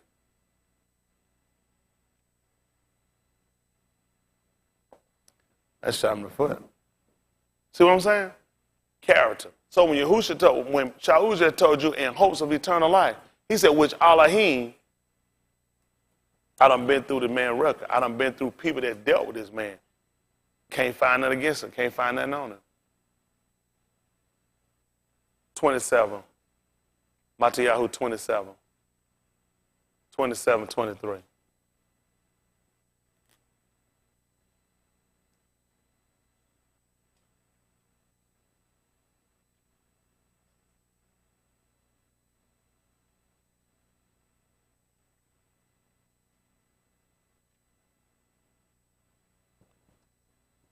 Listen to the book.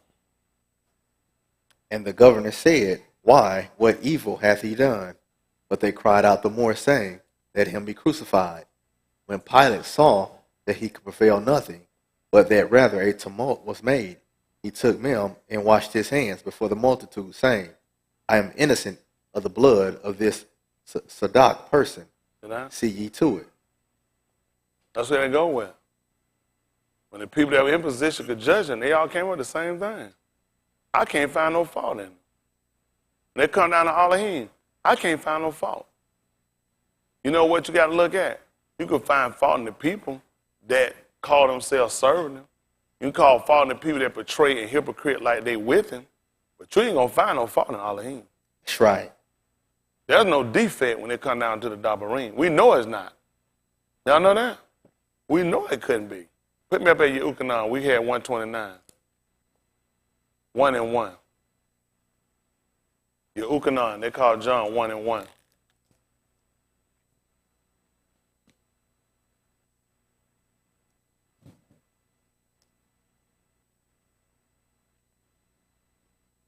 See what happened. In the beginning was the Debar, and the Debar was with Elohim, and the Debar was Elohim. Y'all see that? And what happened? The same was in the beginning with Elohim. Listen. All things were made by him, and without him was not anything made that was made. What happened? In him was life, and the life was the Aor of Anashim. What happened?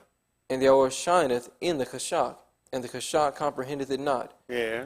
There was a man sent from Elohim, whose name was Yehukanan. What happened? The same came for a witness, to bear witness of the Aor. What happened? That all Anashim through him might believe. Listen. He was not that Aor, but was sent to bear witness of that Aor. Mm-hmm. That was the Amat Aor, which lighteth every east that cometh into the Arats. What happened? He was in the Arats, and the Arats was made by him, and the Arats knew him not. What happened? He came unto his own, and his own received him not. See what he did? Now when he came into the Arats, what was it? It was Kashab. Who was he coming to? The book says he came to his own. What color is Kashab?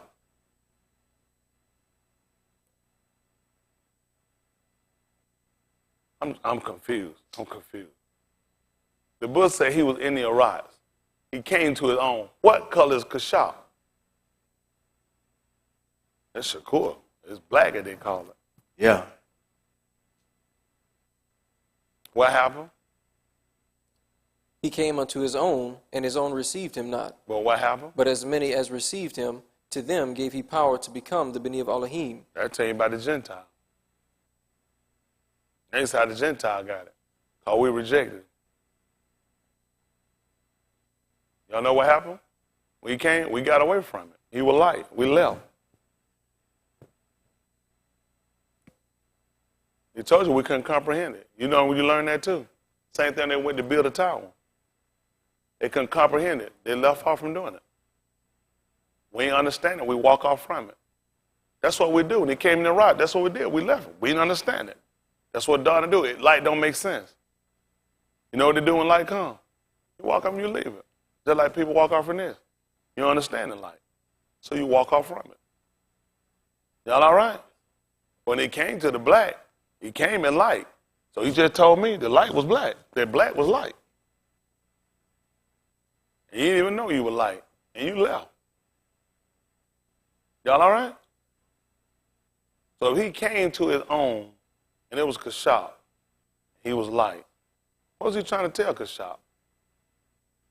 You are over. You just can't see it. That's right. Don't worry about it. Listen what happened. But as many as received him, to them gave he power to become the Beni of Elohim, even to them that believe on his name. See? Listen. Which were born not of blood, nor of the will of the flesh, nor of the will of Ish, but of Elohim. And the Debar was made flesh and dwelt among us. See what happened? The Debar was made flesh. And dwelt among us. And what do we do? And we beheld his kabud, the kabud as of the only begotten of the Abba. Full of what? Full of Khan and Amat. See that? Full of grace and truth. Ain't that good? At 129, listen what happened. The next Yom, Yehochanan seeth Yahusha coming unto him, and saith, Behold, the Lamb of Elohim, which taketh away the sin of the Arats. What's important for us to know about him? Huh? Had to be without blemish. Had to be. He just told you what it was. He just told you about the word. He just told you it was. He just told you it came and he put it inside the flesh and told you how you beheld it.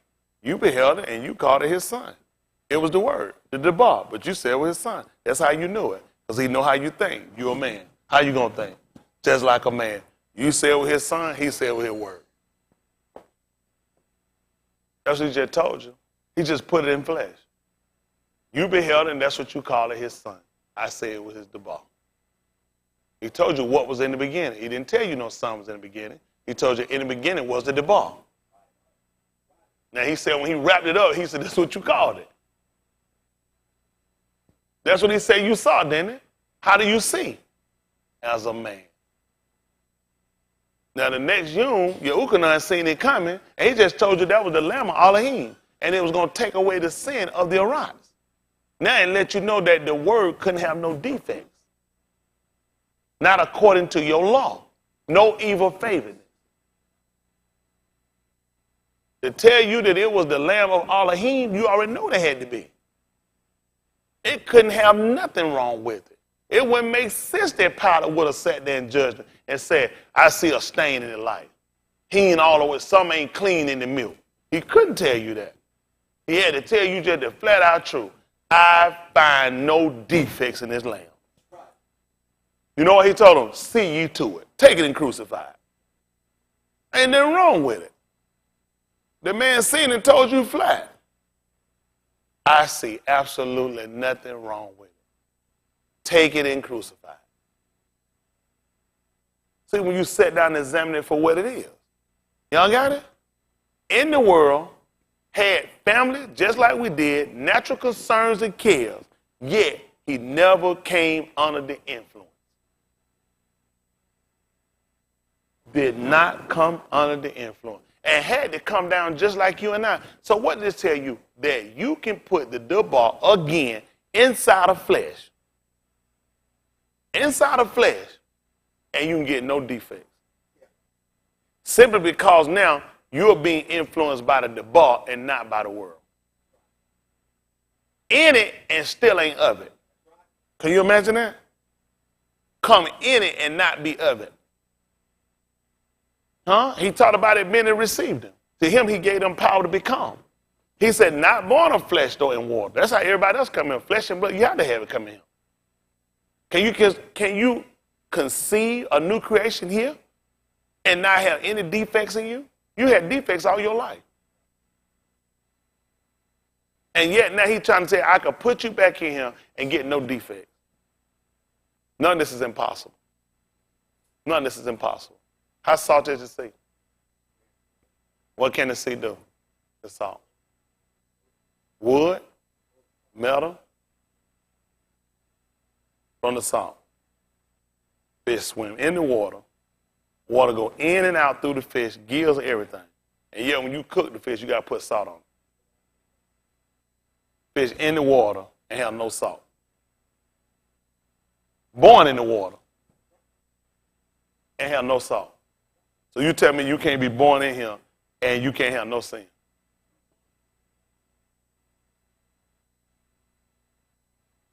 You can do it. You can do it. You just got to know what you're made of. That shows you that a fish got to have a protected coating. That nothing can penetrate to get to the inner parts of it where it can cause a defect in it. That salt can get in it. Those salt be going in and out. I had folks tell me before, say, you know you can't stop. Say every time you breathe is a sin. You know what I used to do? Even being a dumb son, I said, I stopped breathing just then. Even being a dumb son, I remember folks, they said you can't stop saying. They said every time you breathe is a sin. I ain't nothing about it. I used to, just like I always had that, wanted that mind of, I ain't want to sin. If every time you breathe you sin, I used to hold my breath sometimes. Just so I wouldn't sin. Because this is the stupidity of people. What do you think that put a person thinking that if every time you breathe you sin? Hell, ain't no use to try to stop nothing else. If I'm breathing, I'm sinning. Hell, everything, when I walk, I sin. I look, I'm sinning. When I used to stop, I might as well just give into it. That's all. We all sinners. These are the type of people communicate with and mess with. That's why I tell you about association with people will dumb you down. I heard you had 5 minutes. He gonna give everybody 5 minutes to get right. That messed me up. 5 minutes. Hell, I can get rid of cocaine in 5 minutes before the police come. He give me 5 minutes. I know I can stop sinning. 5 minutes. These are the principle and practicality of people you deal with. You think they're logical. When they some food, I heard some more foolish stuff and then gave it to you. We trying to give you something where you can have a strong consolation. You can live without committing sin in the flesh. You got to want to do it. You got to want to do it. Y'all all right? You got to want to do it. And some of you say, I want to do it. You don't want to do it enough that you'll fight to not do it. I did that too. I mean, I first want to stop fornicating. I ain't want to fornicate, but I fornicated. I mean, I ain't want to smoke reefer. I said, I don't want to smoke reefer no more, and I smoke it. I said, man, I ain't want to smoke that reefer. I feel bad. I did want to smoke it. If I didn't, I want to roll it up. I wouldn't let anybody give it to me. Then I learned how, you know what you got to do? You got to resist. So I had to learn that. I thought if you just didn't want to do it, so then when you did it, it wasn't as bad. Because then you I had all that dumb teacher. Listen, when you don't want to do it, you don't do it. Oh, I keep it flat. If people don't want to do something, I ain't going to do it. I don't want to do it. And I ain't going to do it. I don't want to commit sin. I ain't going to commit sin. I'm going to resist. Now, did that mean sin ain't going to come? Does that mean the temptation of sin ain't going to come? That mean the attitude of sin ain't going to come? But I'm going to resist it. That show you ain't going to do it. So get out your mind. I used to think that. You just speak to that devil. If you speaking to that devil, y'all got a relationship. And y'all don't break relationship from talking. Y'all only get closer. No. I ain't got to have no conversation with no devil. I already know what I got to do. I got to keep my mind. I'm going to do that. Like I said, let this mind be in you. Which will also who? You know what else he did? That's all y'all know. He didn't think it robbery. He didn't think it was robbery. To be equal to. You know what's key for you on that? All he can't be tempted with sin. He don't tempt nobody with it. So I don't think it robbery if I put myself on the same level, being the same way. It don't move me and make me commit no sin. No titties, no vagina. Oh yeah, they still pretty, they still perky, but I ain't gonna do it. I'm not gonna do it like that. That's not gonna work for me. No, I got too much on the table. I know everybody in different places now. Now let me tell you what I can do. I'm not finna go to no titty bar and test what I got now. I ain't gonna mess it up now. Damn, I'm gonna spread away with some bald head ties and do 100 miles an hour. Ass be gonna slid across down. Titties be everywhere. No, not me. I know where to take mine at now. Is that right? That thing gonna keep me so well, I ain't going no titty bar to test it. How you know you can look at a giant don't do nothing? Cause I ain't gonna look at him. And I got hope. I ain't gonna fool with him to find out. And I'm just trying to see where I'm at. You already know where you at. Is that right? No more I'm gonna smoke a joint and see how many it take to get high just to see where I'm at. I already know where I'm at. I ain't gonna fool with it. That's how much I got. I got just enough not to fool with it. I ain't got enough to take nowhere and play with nothing. Y'all got it? That's what you got to do. Well, if y'all going to actually get the mind to do it, you got to come out this impractical world you living in, this fictitious world that don't exist. You're going to have to look at your value system. What's going to be the point of you doing it if you're going to die behind it and you're going to burn forever? Do you understand that premise that you're going to burn, there's not going to be a stopping? There's not going to be a break. There's not going to be a day off. So what mess you up is having a job and they give your ass a weekend. What mess you up, they give your ass 2 weeks vacation and 5 weeks after 10 years and 20 years. That mess you up because you see time off. They mess you up with these days off during the year so you don't consistently work all year. And you think when you go to hell, Sheol, or when you burn in Gehenna or Ben Haram, that you actually not going to burn, that you going to get some time out. The man told you the fire is not going to be quenched. That those maggots not going to die. This is going to be constant, consistent torment and burning and agony, and you will not get out of it. Now you got to look at your value system. What will you go do that don't scare you? My value system said, ain't nothing they got out here make me want to go do that. No titties, no vagina, or no asshole. No little kids, no big kids. No skinny women, no fat women. No small women, no medium women. No women that reach through the ceiling. No niggas. At all. Nigga and straight woman put together, same thing for our concern, because I ain't finna do it. My value system, it don't make sense. Because I already know what I'm going to do about my soul. Them 2 minutes, we're going to be the best 2 minutes of her life. It ain't worth it. I'll tell her, to listen, you're going to be very excited. Very. For 2 minutes. But this is not worth your eternal soul. You damn near might think it now. But it ain't worth it. And sure ain't worth mine. Y'all all right? I'm just being honest with you. So y'all ain't had nobody tell you the truth. That's why y'all still playing around out here. Y'all do a lot of stuff you want to pay for. When you get through playing around out here, you got to pay for all that stuff. All you doing is adding up a tab. You know sin is a la carte. They won't go original house pancake. They'll go. I love it. Some of y'all like it on it. Shit, if you wouldn't give me no bill, I'm like 1 egg, 2 egg, 4 business. Man, hell no. I like the combo plate. Like they turn the light, it already come with the mild coat out there. And we even know that 1 egg, 1 sausage, 1 bacon, all this. No, I have time there. Do you have a company that know everything a la carte? 1 grit. You get to add that shit up, man. Woo, woo. Last time I ate that, I was just transformed, become new. I ain't never go back. I done went back to the street. I seen that ticket, man. Shit, I was struggling. That ticket was like $13, $14. Hell, I was making $5.75. I can't be throwing away no check weight like that, man. A la carte, and I still was hungry. Not even staying right. Get everything you want in one set. Ain't that right? Sit there, go tip off, go mess, come back, fill back up. I don't care that chain waitress they pissed out on who your waitress. You my waitress now. And me tell who was my waitress. This your table, you my waitress. And give me another plate. Nigga. That's right. That's what you got to look at, folks. We talking about your soul. We talking about your soul, people. You sitting around, you adding up all this stuff a la carte. He ain't doing no conjunction talking about all that in a combo, so don't worry about it. If you kids go on funky, no, you gonna pay for all that. That lie you told, that fornication you told, that adultery you told, that hypocrisy you done did, everything is a la carte. He does not put all that in no combo. We want to be combo, ain't it? All that stuff add up a la carte. You get your receipt in judgment, he be like, how did that thing steady ringing up? That tail just steady ringing. Paper just hitting the ground. That's how you got to think about it. I don't think they had any meals at all you could buy us a combo, do them? At original pair. I don't think they do. You say they do?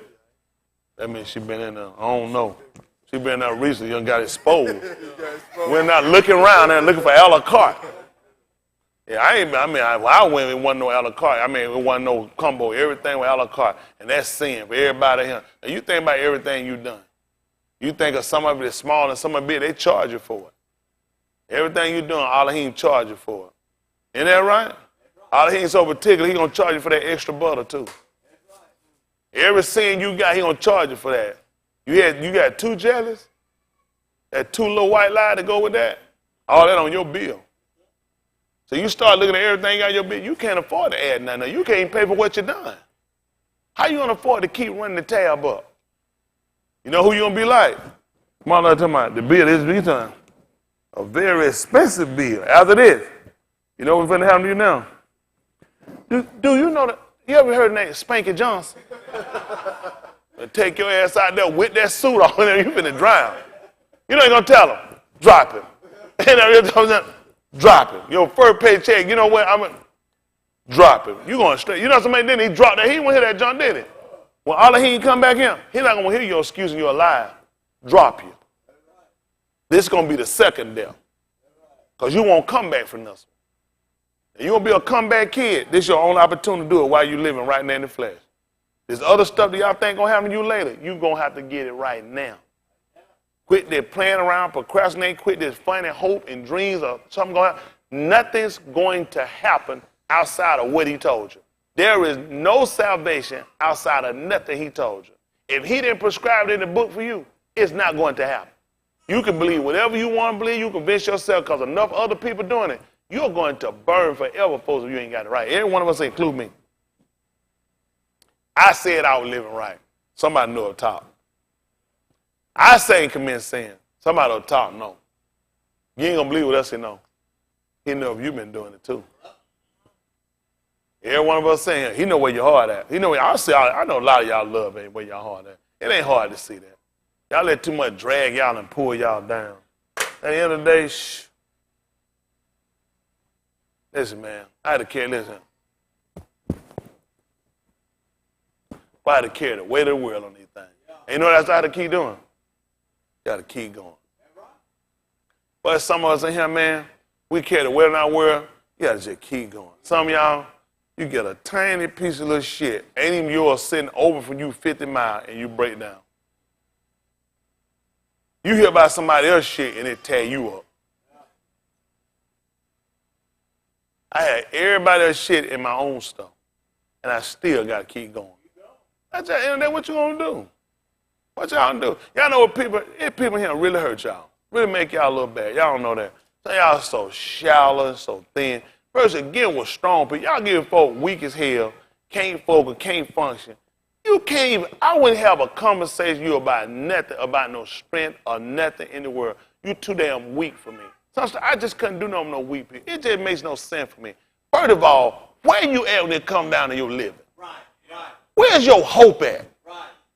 How does everything just tear you down? The littlest simple thing, you can't bear nothing and still function. And still function.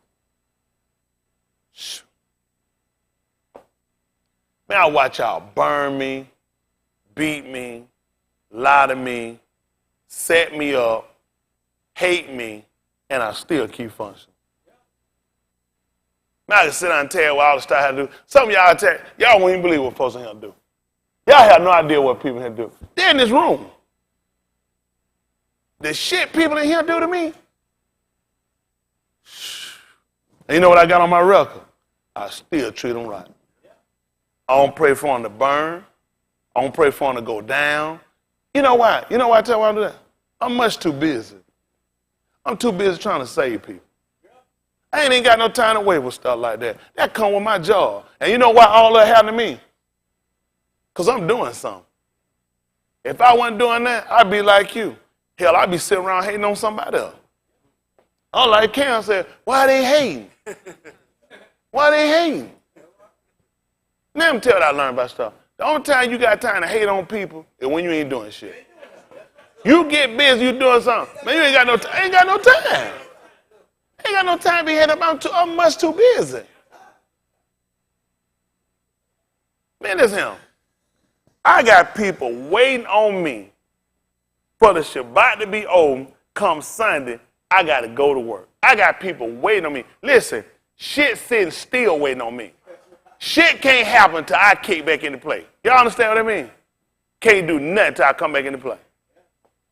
You think I got time to be helping these hating ass people? That's how insignificant your life is. I have entirely too much stuff going. Y'all got what I'm saying? Because first of all, I don't even care about none of this stuff. Everything I do here, the simplest stuff in life. The hardest thing I got is living right. Shit, I'm on cruise control right now. Thing killing me. I don't know how I'm going to make it. Struggling. You can see it in my face. Man, that little itty bitty shit y'all here that come from your own shit where you done got contrary to what the book say. Because if you weren't contrary to what the book say, you still be focused. That's right. That's right. Shoot, I be focused. I already know why stuff happen like y'all. I already know you done got off. Pick me up at Galatians right quick. I'm going to get out of here. Galatians chapter 6. It don't take that long. See, listen.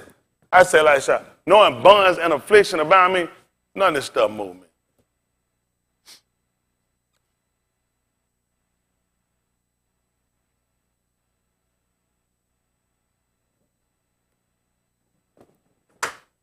I just put it right. I don't know. 6 and 1 minute. We'll just run down through it right quick. I don't know.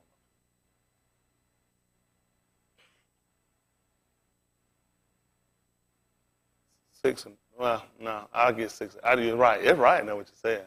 Yeah. We'll just run down through it. 6 and 6. Make it 6 and 5. Galatians 6 and 5. Listen to the book. For every each shall bear his own burden. You see what happened? Every man got to, who going to help him do it now? Shall bear his own burden. That's what I got to do. I look at when they come. I got to bear it. That's what right. I'm long. You got to carry. I've been told before. What I told y'all before? Man, hold up your end. That's right. All that crying. Y'all all that crying, stealing, backstabbing for. Man, hold your end up. That's right. Hell, I got time to be backstabbing somebody. I'm too busy. That's right. Hold your hands up. Hold your end up. Mm-hmm. That's what the book says. Let him that is taught in the debar. Let him that what now? That is taught in the debar. You hear what he said now? Let him that what now? That is taught in the debar. Him that is what? Taught in the debar. What you want him to do? Communicate you unto do him. What now? Communicate. With who? Unto him. That do what? That teaches in all ta'ub things. That just got another night. Y'all don't know I watch y'all, do. I be watching y'all. That just got another night. I know y'all got your group. I already watch how disobedient y'all be though. Mm. But you been taught? Yes, sir. Who taught them supposed to communicate? Unto him that teaches in all ta'ub things. You said them that do what?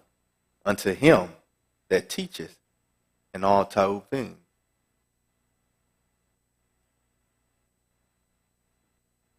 What does it say? Be not deceived.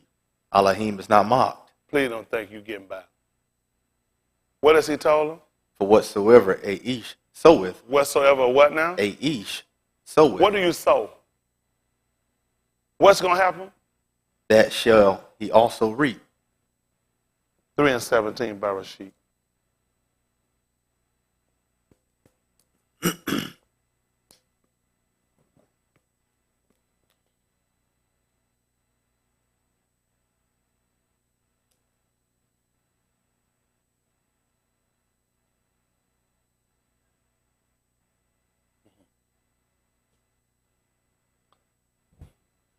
Other one, get me Matayahu. I already hear him. Thank you, Mr. Yahuwah.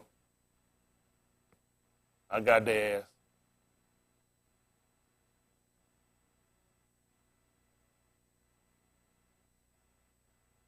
What's it, 13, 15? Matayahu. Listen to the book. This Barashit they call Genesis 3:17. I don't got me Matayahu 13. What did I say, about 15? Listen to the book. And unto Adam he said, because thou hast hearkened unto the voice of the Ashah. You hear what he said? Because he has hearkened. What if they're hearkened? What they're hearkened, probably? Listen to what? Listen to what? To the voice. Listen. And hast eaten of the tree of which I commanded thee, saying, thou shalt not eat of it. What happened? Cursed is the ground for thy sake. What happened? In sorrow shalt thou eat of it all the yamim of thy life. What happened? Thorns also and thistles shall it bring forth to thee, Yeah. and thou shalt eat the herb of the field. In the sweat of thy face shalt thou eat bread, till thou return unto the ground. Why? For out of it was thou taken, for dust thou art, and unto dust shalt thou return. Y'all see what we were going to get? Thorns and thistles. That's going to get thorns and thistles. Matayahu 13:15. Matayahu chapter 13 by verse 15. Listen to the book. For this alm's heart is wax gross, and their ears are dull of hearing, and their eyes they have closed, Yeah, I got them in here. Come on. lest at any time They what? they should see with their eyes, And do what? hear with their ears, And do what? should understand with their heart, And what happened? and should be converted. Just like they was in the garden. They could have seen with a different eye. They could have understood with their heart. He could have converted them. Listen, this ain't the first time people done it. Listen. And I should heal them. But Baraka are your eyes, for they see, and your ears, for they hear. What happened? For Aman, I say unto you, that many Nabaim and Sadiq Anashim have desired to see those things which ye see, and have not seen them, and to hear those things which ye hear, and have not heard them. Hear ye therefore the mashali of the sword. What happened? When anyone heareth the debar of the Malkuth, See that? When anyone hear the debar or the malku, what happened? and understandeth it not, And understands it not. then cometh the wicked one, And do what? and catcheth away that which was sown in his heart. So you seen what happened to Kua? He had gave them the word. But see, they didn't understand it. See, Yahoo told y'all 3:17, 15. He said, I was going to give you Raha, which caused you to see. Going to feed you with knowledge and understanding. Because, see, when you start talking about this Malku, see, it's always some more Nakash that'll come. When you understand it, they'll take it from you. That's what happened to them. Oh, they heard it. They have no understanding. Why did man tell me about this? When I known about the bar coming, being sown in the garden, when I known about this? And the wicked one done came and done took it from because they didn't understand it. He sat there and showed she had no understanding. And this is what y'all are doing here. They get with some more other people ain't got no understanding, and y'all converse together. He told you if you talk, once you communicate with him, they're teaching all Tahu things. That's right. Listen to the book. This is he which receives seed by the way. But he that received the seed in stony places, the same is he that heareth the debar, and anon with joy receiveth it. It happened for a while. What happened? Yet hath he not root in himself, What happened? but doeth for a while. See, that's what they did in the garden. They kept for a while. Listen. For when tribulation or persecution arises because of the debar, Tell them what happened. by and by he is offended. That's what happened to some of the members of him.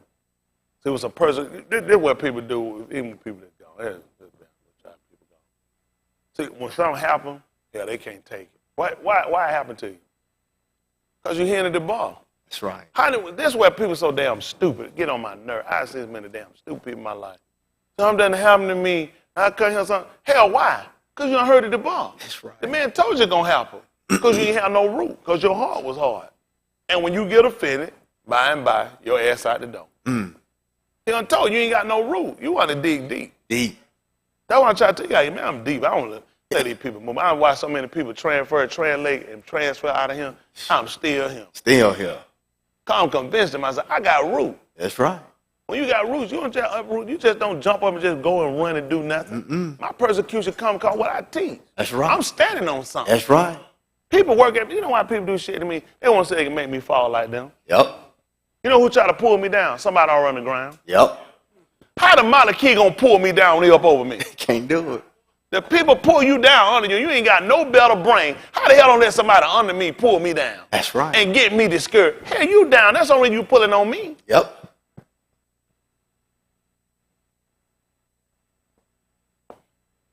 It's crazy, man.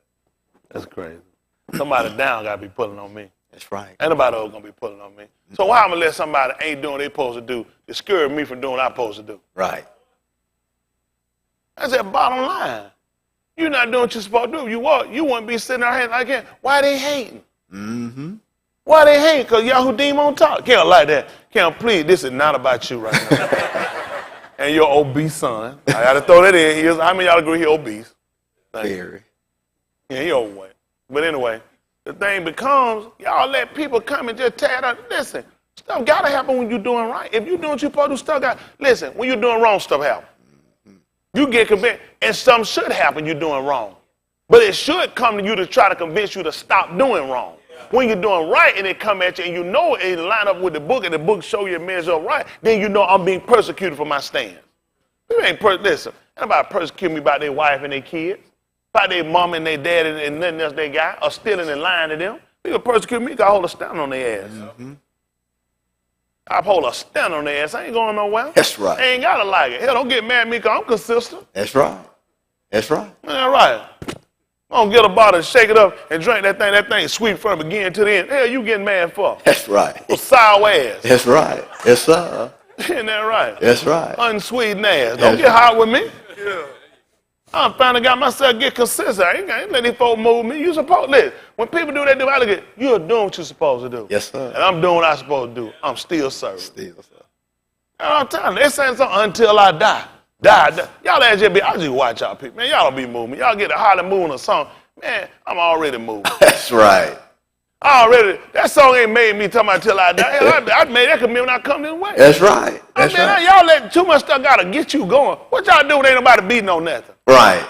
Man, I changed the revolutionary church service. I came out and killed the vote and all that stuff years ago. I remember that. Yeah. They were like, man, I don't know how. That's right. Anybody had no devotion song? That's right. They had no devotion, no going on there, no testimony service. Testify what you're living. That's right. Don't give them telling no lies. Testify what you're living. That's right. You ain't gonna convince us no how. Nope. Oh, you don't give them testify here, we gonna follow our shout. I'm finna live right. You ain't gonna convince us. That's right. Well, I'm teaching don't move, and then you gonna get up and say gonna move nobody. That's right. Nothing but some people emotional. Right. You think, that's what makes sense. You think your testimony gonna make somebody want to get saved. I'm preaching the bar. That's a false premise. You know what that man do? It pleased Elohim to use the foolishness of preaching the bar to say to them, and your testimony gonna say, and your song. Y'all silly. Silly. I stay out there just like kids in a marketplace. I said, man, I come down through the military. Listen, you ain't gotta like it. I'm telling you the truth. You ain't gonna be saved. Nobody ain't gonna say you no other way. He ain't dictated having that way. He done told you, and every time y'all do something opposite, that's why you keep going back. And you know what's sad? In your mind, you think you still going right. That's more dangerous of how you are. I heard that man told, let him that taught in the word supposed to communicate with him, that teacher all good things. I don't know how you been doing it. Because that ain't just got in there. And you know what it was written for? For your learning. It was written for your learning. Who else you supposed to be communicating with? Now y'all see why all the people kept resorting to Yahushua. They kept resorting to him. The man was teaching. In the 5th chapter book of Matthew, he went up into a mountain, and as he would walk, they came down and he taught them. It made sense for the folk to keep coming and seeking him. Man, you teaching. Who are we going to talk to? Who are we going to get to? A member. A member going to say, I got saved from a member before. I remember when a member saved me. Y'all people are really amazing. Just sin. Because Because if he done told you to do something you ain't been doing, what is it? You done did it one or two reasons. You knew and you willing to trade great, or you do because you didn't know. That's why you had to be taught. Yeah. Man told you, gonna help you keep from your errors. You come to me out of here and shot the shit and it done went too far and it too messed up. Yeah. That makes sense. Listen to the book. Let's finish this soul. He also that receives seed among the thorns is he that heareth the bar, and the care of this arise. You see what happened? That's why I try to tell you about these friend groups. They mess up. A lot of your friends are thorns. You get about what you think will have around some thorns. What you think will have around right? This is what happened. And the care of this arise. See that? The care of this arise. And the deceitfulness of riches. See that? And the deceitfulness of riches. What choke the bar, and he becometh unfruitful. See what happened? Kill him. Same thing happened with Adam in the garden. Became unfruitful. That's why he got rid of him. He wasn't producing no more. Y'all do know why he did it, right? He willingly did it. Yeah, that's right. That's right. She got the seed, she got it, she gave it to him. He did it too. It'll choke and you become unfruitful. That's right. Man, I'm telling you something, a lot of this stuff, even these marriages of him, y'all letting way too much stuff go on. Way too much stuff go on. Too much going on in the gun. Ain't supposed to be like that. Gun got to stay tight. That's right. Put us in there to say, that man told you the husband is the savior of the body. You're supposed to be the savior of your wife, just like the Mashiach, the savior of the body. You know how he say that body? He makes sure all that shit ain't going on in it. Yeah. Listen, take it how you want to do. The diarrhea, saying you constantly effing up. That's all you're doing, constantly messing up. That man supposed to be there trying to make sure we got to clean this stuff up and we can't have it. He know it. He can't let you sit out here and do that no more. He like, listen, ain't can he come to say they play for it to get disorder again? He can't say to keep that order in that place. Mm-hmm. I don't know what the people doing. He put that man inside the gun and gave that man a wife. That man just had to take care of wife. That man had to take care of that gun. That's right. You want to take care of the gun. That bottom line. You know how it's supposed to be ran, how it's supposed to be done. Take care of it.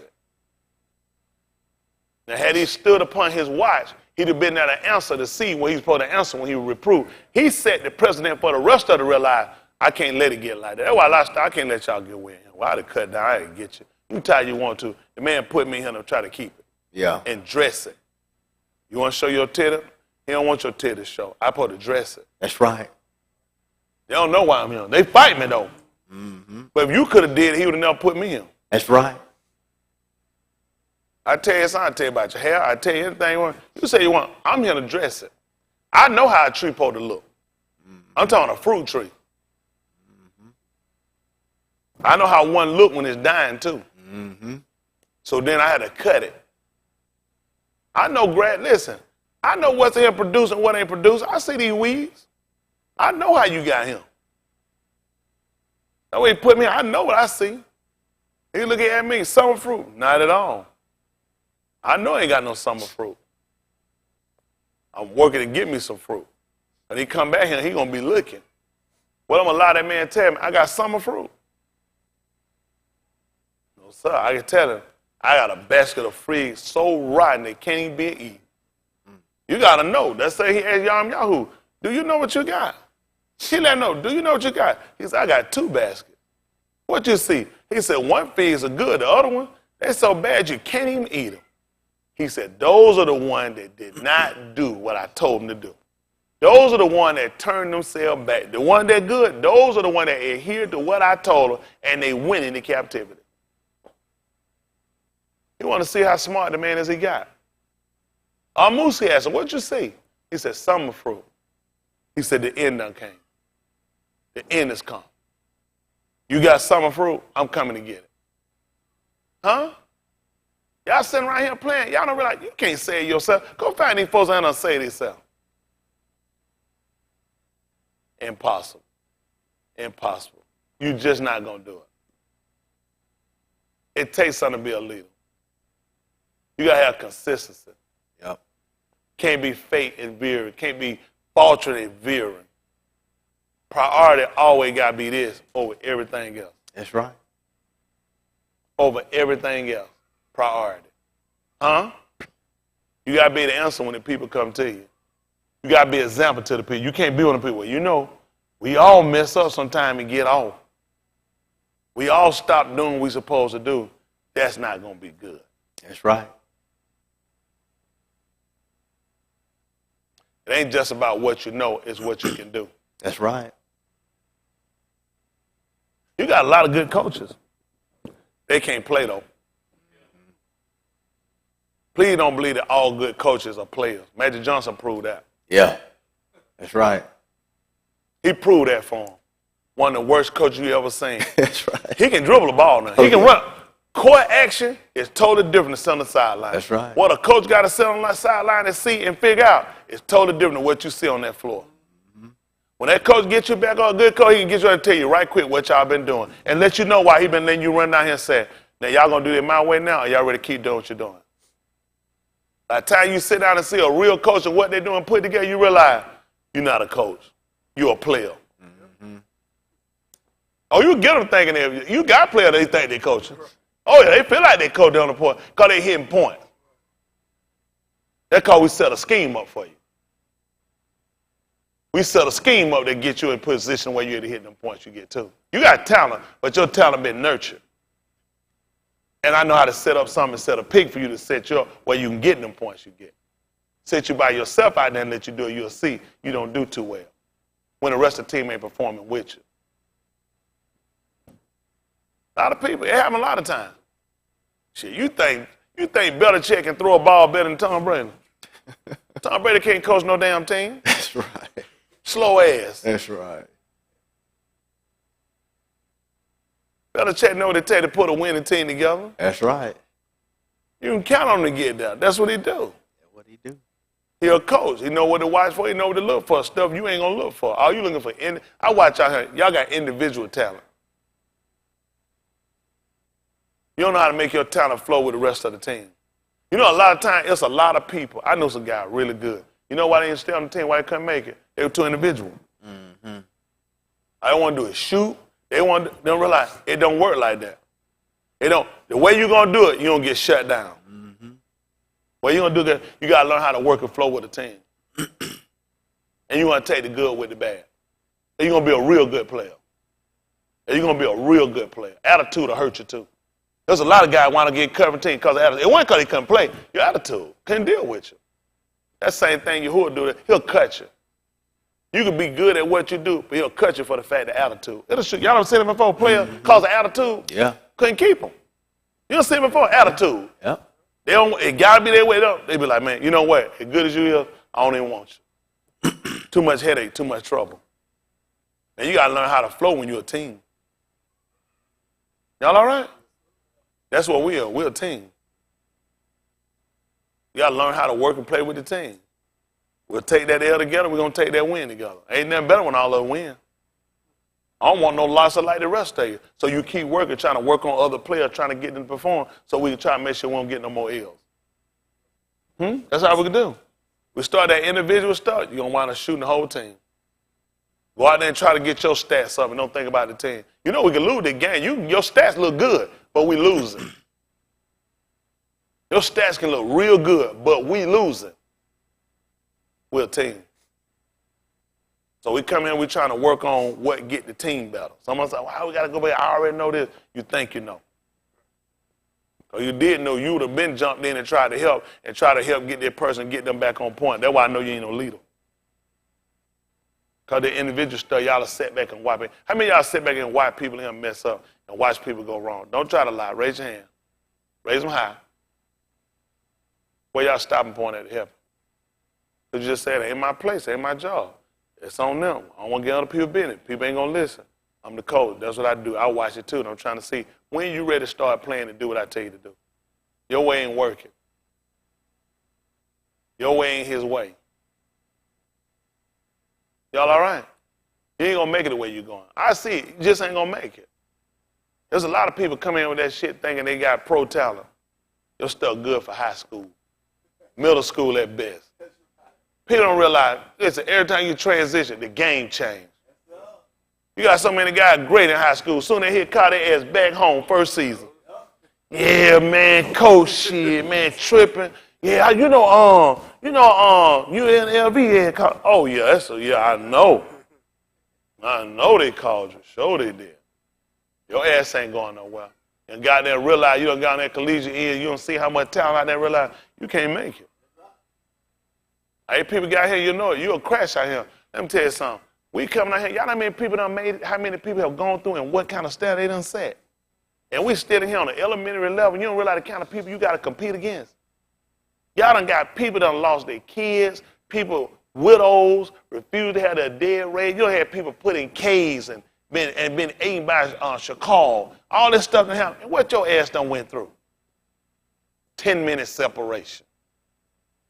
Somebody lied on me one time in the 3rd grade and found out hell they were telling the truth. And you finna compare that against people that have gone through here and done died, done set bars so high.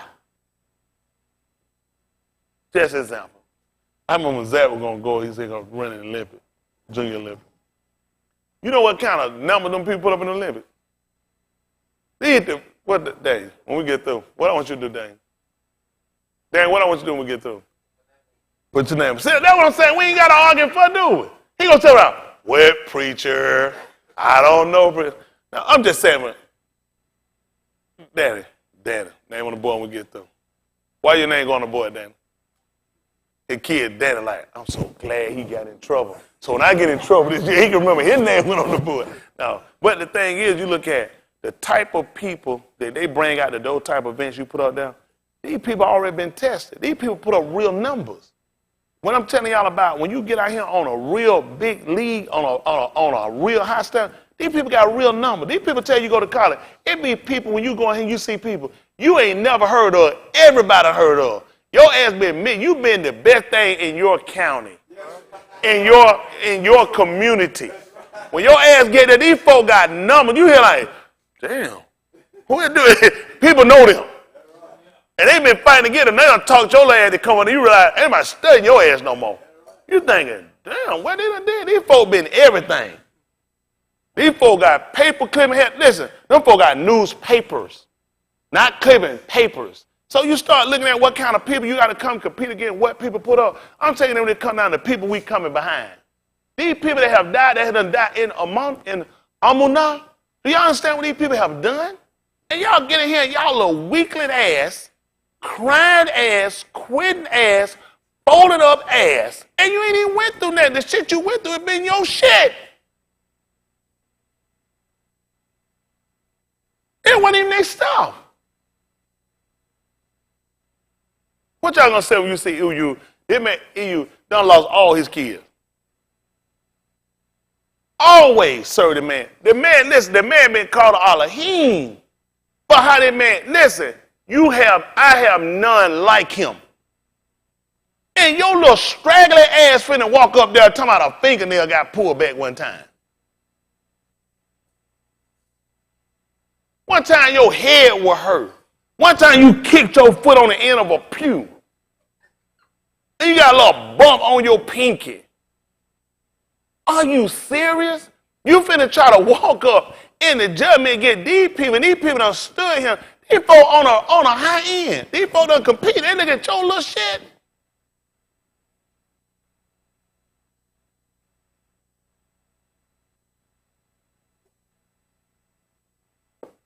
Boy. Y'all amazing. That stuff y'all do ain't even cute. Y'all can't compete against a Christian. Y'all that pathetic. Y'all can't compete against a Christian. That weak and faint at heart. Do y'all understand we coming through him? That man is trying to say, will you stand?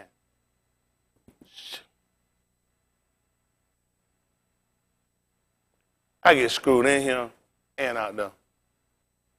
I never let it come in and affect my job.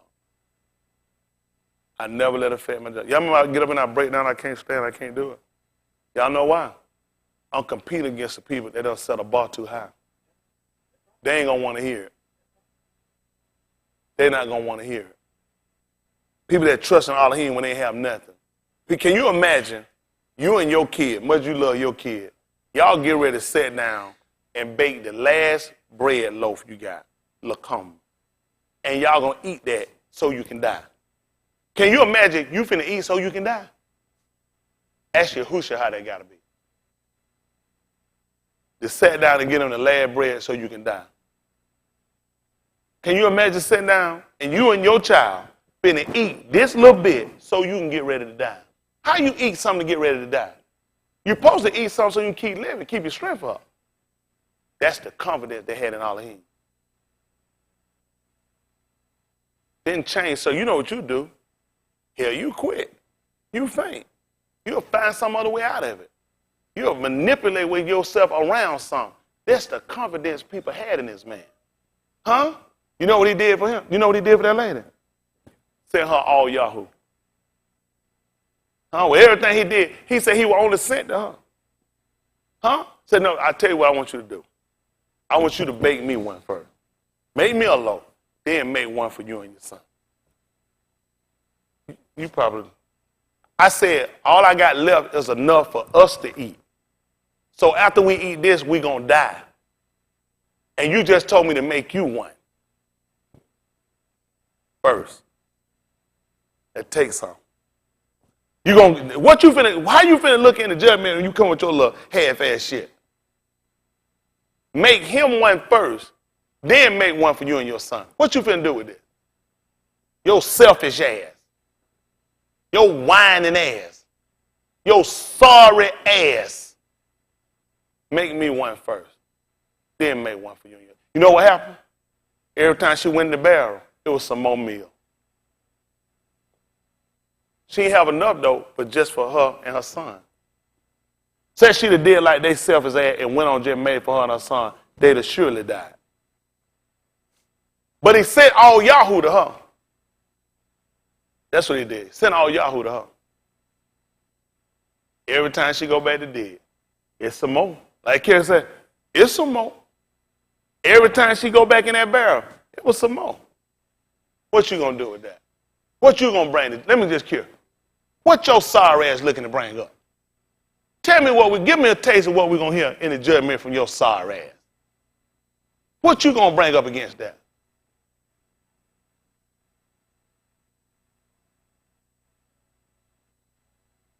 If y'all gonna go their way, you gotta be willing to suffer. That's what they did. Do y'all understand how weak and fragile you are? You don't realize you gotta have something to take the judgment. What you gonna take the judgment? What have you endured? What are you suffering? What are you overcoming? What have you forgave?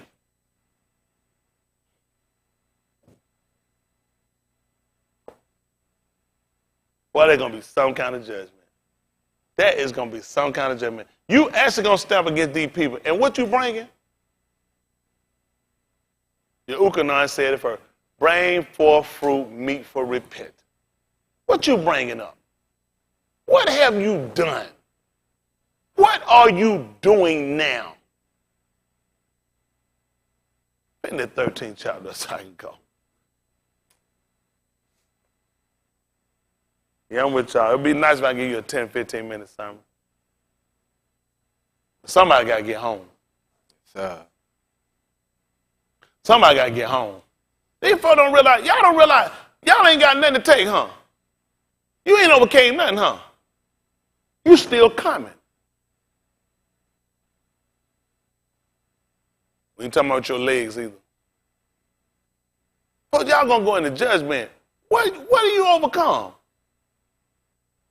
What have you resisted?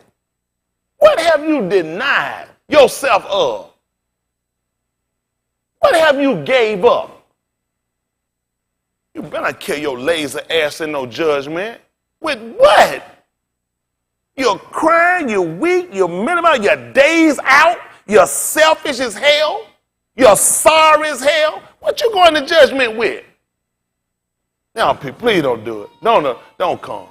Just go and start digging so hopefully you be closer. When he come back, you can tell him, say, listen, I didn't want you to throw me all the way down. I just started digging. You actually finna look at coming up to judgment with these people. You ain't going to be embarrassed.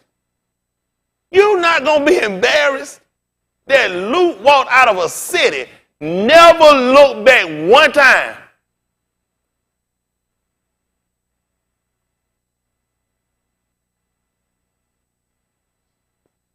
Never look back. How many times y'all don't look back? How many of y'all don't look back before? What you gonna do in the judgment? What you gonna tell him in the judgment? All already have. What you gonna tell me in the judgment? When he looked at, I lost mine. I never looked back. Now you want how you got in? How did you get in? Hell, you ain't never looked forward.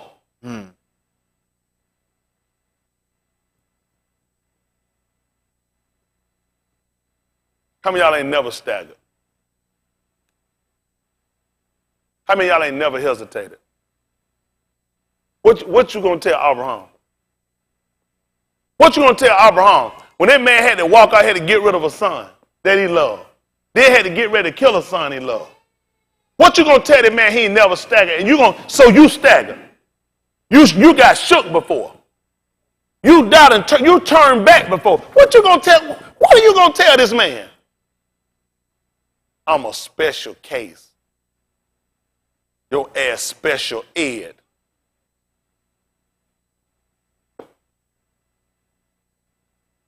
I can let y'all go now.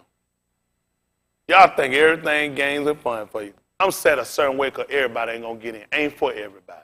Just like I'm for everybody as much as all y'all who were for everybody. That book told you clearly. You know all y'all who was only for one woman? He said to all them people, he wasn't sent but to one. Can you imagine that? That man cried out to all the prophets of Baal. And the book said all that, he was only sent to one. Do y'all understand? Ain't every one of y'all in here ain't gonna get what I'm telling you. Somebody is trying to get home in this room. Somebody on the other end of the camera is trying to get home. The rest of you, if your mind ain't set to do it, the hell with you. If you willing to sit here and you ready to burn in hell, go to hell. Let's just be practical and be real with what you wasting your time. Go ahead and get ready and burn in hell. Folks, it done got late now. Y'all ain't even ready for no judgment. What you finna do in the judgment? What have you done?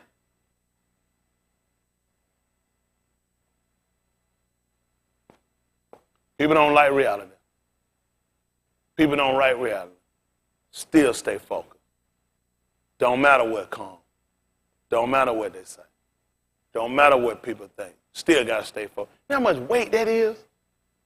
People just sit and just deliberately lie on you. Work for your fall. Work to take you down. You know what that got to feel like? I know I had to deal with it all the time. From in him. Not from out there. I got to work with dirty, rotten ass people in here. Ask them how I treat them. Y'all can't do it. Only reason I got to do it, I'm on that collegiate level now. Man, let me tell you something. You know it's a different. They know when you're playing paw ball and basketball. When you literally ain't no position. It's just pretty much ass everywhere till you start learning what your position is. You know what I'm saying? It's different when you start learning position. Then you got to start learning plays. They play college. It's big different than high school stuff, ain't it? Little shit be cute in little league and element. That's a whole nother. You get on a collegiate end, you on a big end, you realize, listen, man, it's set up totally different. We ain't trying to do that shit that 0-0. We not trying. Listen, man. Everybody think, you know, they all think championship. Everything championship. Nobody come up, man, I know we ain't going to win championship. Every time championship. That's how I got to come in. I got to put that thing down. Every time I come, I'm looking at championship. I'm on that level. Ain't no more of that elementary crying stuff y'all been. There's no crying in baseball. Y'all don't get that stuff out of here. Y'all ain't ready to compete. We got to build so we can get ready to compete. If you're going through, you got to know how to stand. We done did everything you can do, still stand. Still stand. Huh? Still stand. Don't make no difference. Still got to stand. I got past all that worry about. Don't look for nobody to come stroke you. Don't look for nobody to come pitch you. Don't look for nobody to hold you up. This is what I don't need. I appreciate it. I ain't saying. I don't need one text. I'm going to be here tomorrow. Listen. I don't need one letter. I don't need no email. I don't need you to send me no song. Those are tomorrow. Nothing. I don't need you to offer me up no prayer or come to pray. Listen. I'm going to be here. He keep me living. And my mind going to still be stayed on service. No matter what everybody do. That's right. That's right. Been doing it. My mind's set for it. I don't know no other way to do it now. That's right. Was a quitter my whole life. Shit, most of y'all still quitters. Y'all had drag when you sing, can't do. I don't know what y'all be doing. It ain't all y'all. I pull Valor out. Better come out. Give me what you got. I be honest, I know y'all be dragged. I be trying to figure out who the hell you trying to impress. I do mine for Mr. Yahuwah. At the day of the day, if I can't get all I got, I don't want to give him nothing less. I want to give him what I got. That side, I want to give him all I got while I can. Y'all got it? When I leave here, I want to be faithful. I want that man to count me faithful and realize, son, you work. You labor when other people wouldn't labor. You kept the amunah. You didn't deny my name. That's what I'm looking to go to my grave with. You ain't got to kill all my kids for me to believe. I believe. I believe from everybody that went, I want to hold up a standard. I tell you, these folks come behind me, let me tell you something. Folk that came before us set a standard. That's the only reason I'm here. They set a standard. Now, the rest of y'all can drop the standard. I'm going to hold the standard. I ain't dropping no standard, they weak-ass people. I mean, if you the weak one here, you know what I'm talking about. Y'all weak-ass. I ain't never seen so many weak people. You don't get it from me. I don't exemplify no weakness or no scariness or no failure or no quitting. I got to make it. I got to make it. It's just I said, I'll still satisfy my nefesh. I got to get in. Y'all hear me? Shoot, I do just like your code. I'll steal it. Hitting that right, I got to get in. One way or the other. And I get my hands on him, I ain't gonna let him go till he barak me. I got to do it. Man, I'm holding on for my life. Y'all play around here a lot. Y'all lad play, but you ain't got nothing. I ain't heard none of y'all say y'all got nothing off up, though. You know how them folks, how they overcame in Kazum? By the what now? Oh, the what word? And what did they do? They didn't love their life unto death.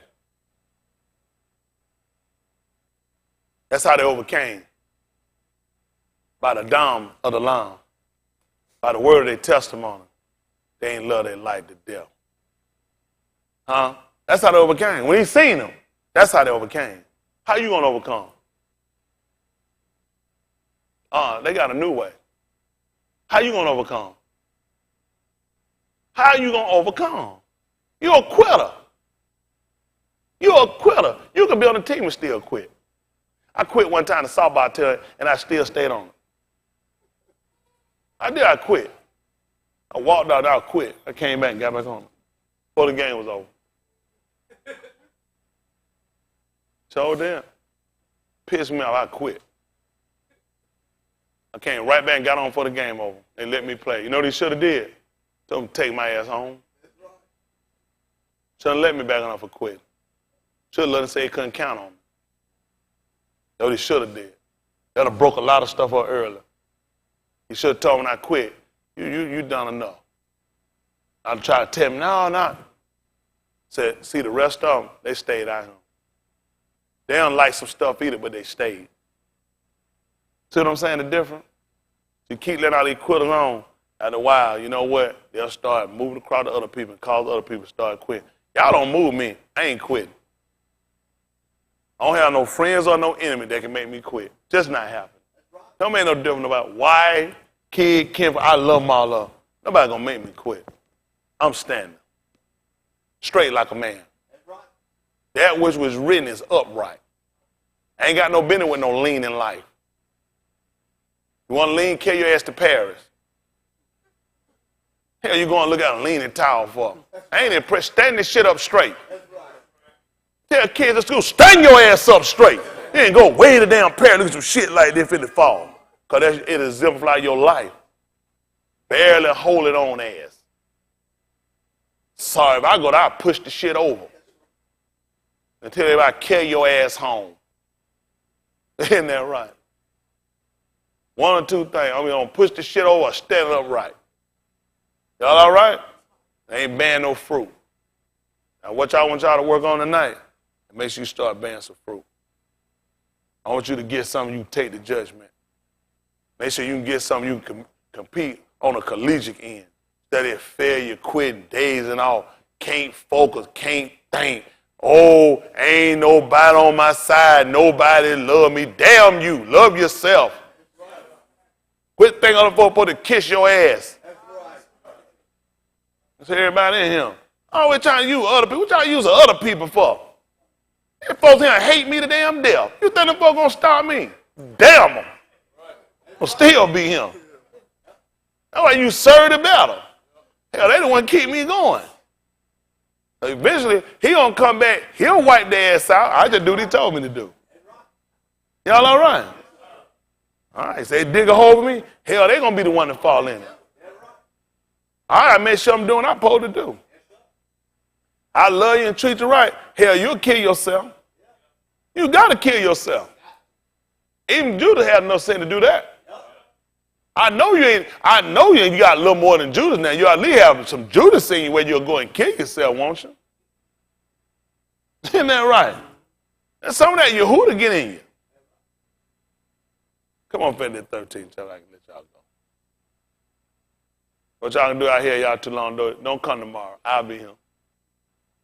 Listen. You're going to go to work tomorrow? Listen.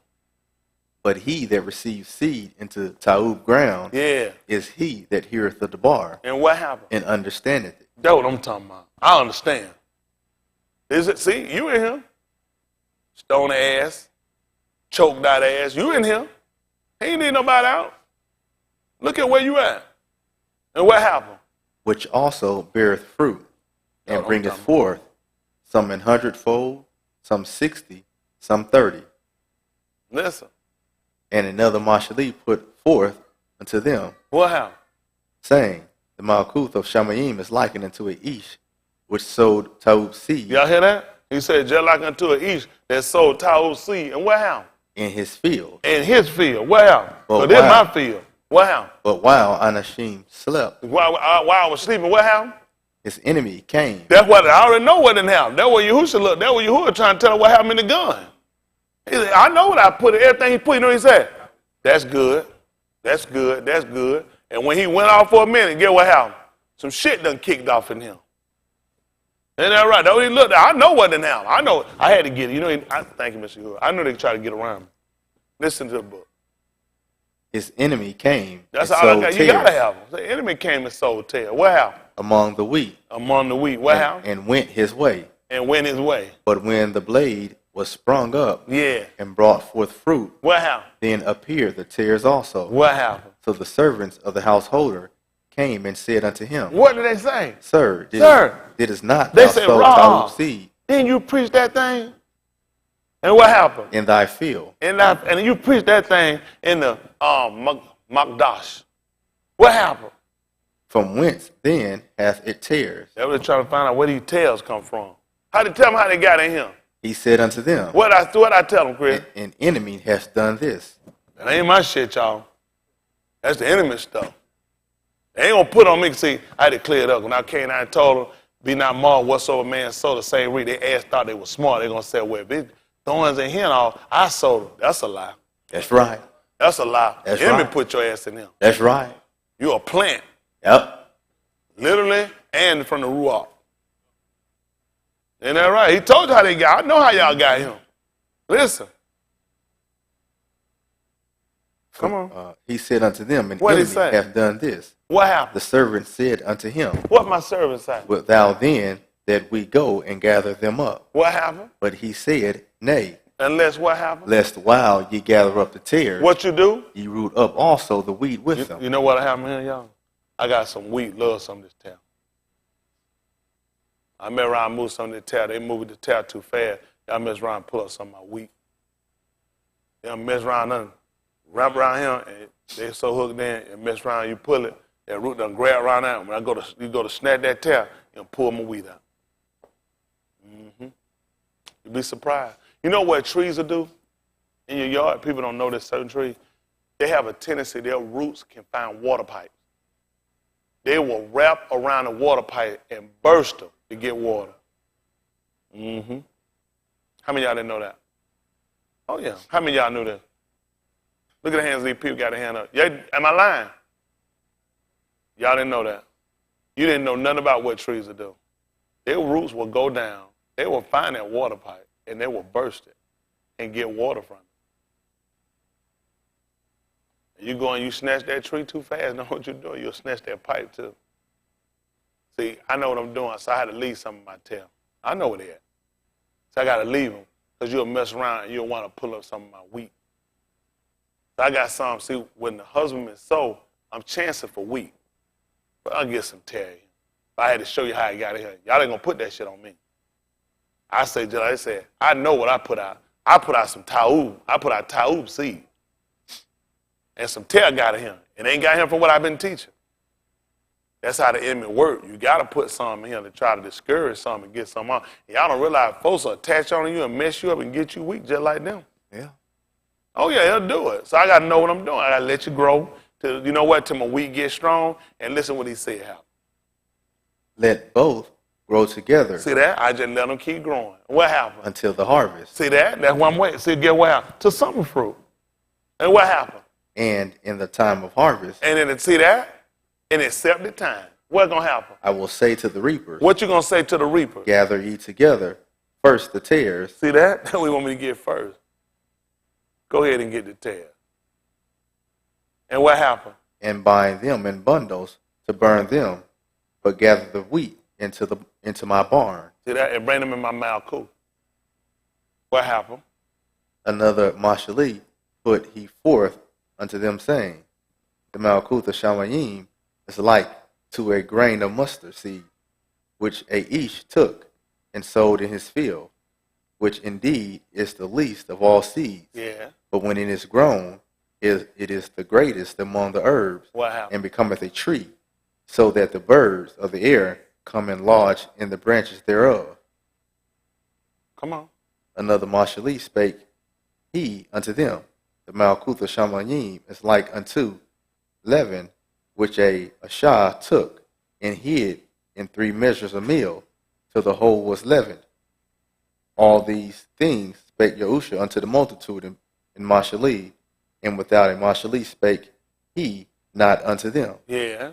that it might be fulfilled which was spoken by the Nabah, What happened? saying, I will open my mouth in mashali. See that? Makes sense, everything he's doing.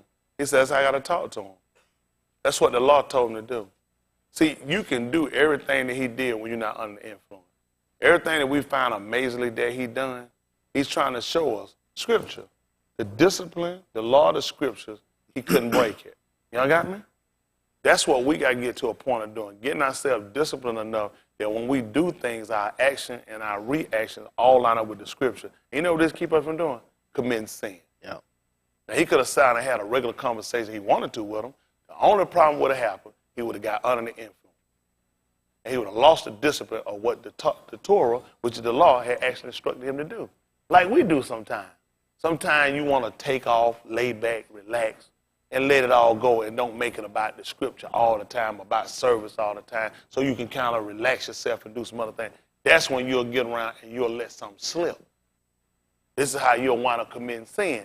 What he did to make sure he wouldn't slip is that he took the warning that he and realized from watching everybody that did what I want to do fail, it wouldn't make sense for me to do it. Making sure he kept himself and applied himself to make sure that he wouldn't falter and come up short. Make sure he lined it up exactly with the Scriptures. When Shaul told us how he gave us all these things according to the Scripture, he said you were saved if you kept, what was again? Zakar. Remember. You were saved if you remember. So what would that tell me if I'm saved if I remember? What would that tell you? Don't forget it. My salvation count on it. If I'm saved if I remember, what did you just tell me? Don't forget it. Don't forget it. If your salvation is counting on you to remember, don't forget it. That's good.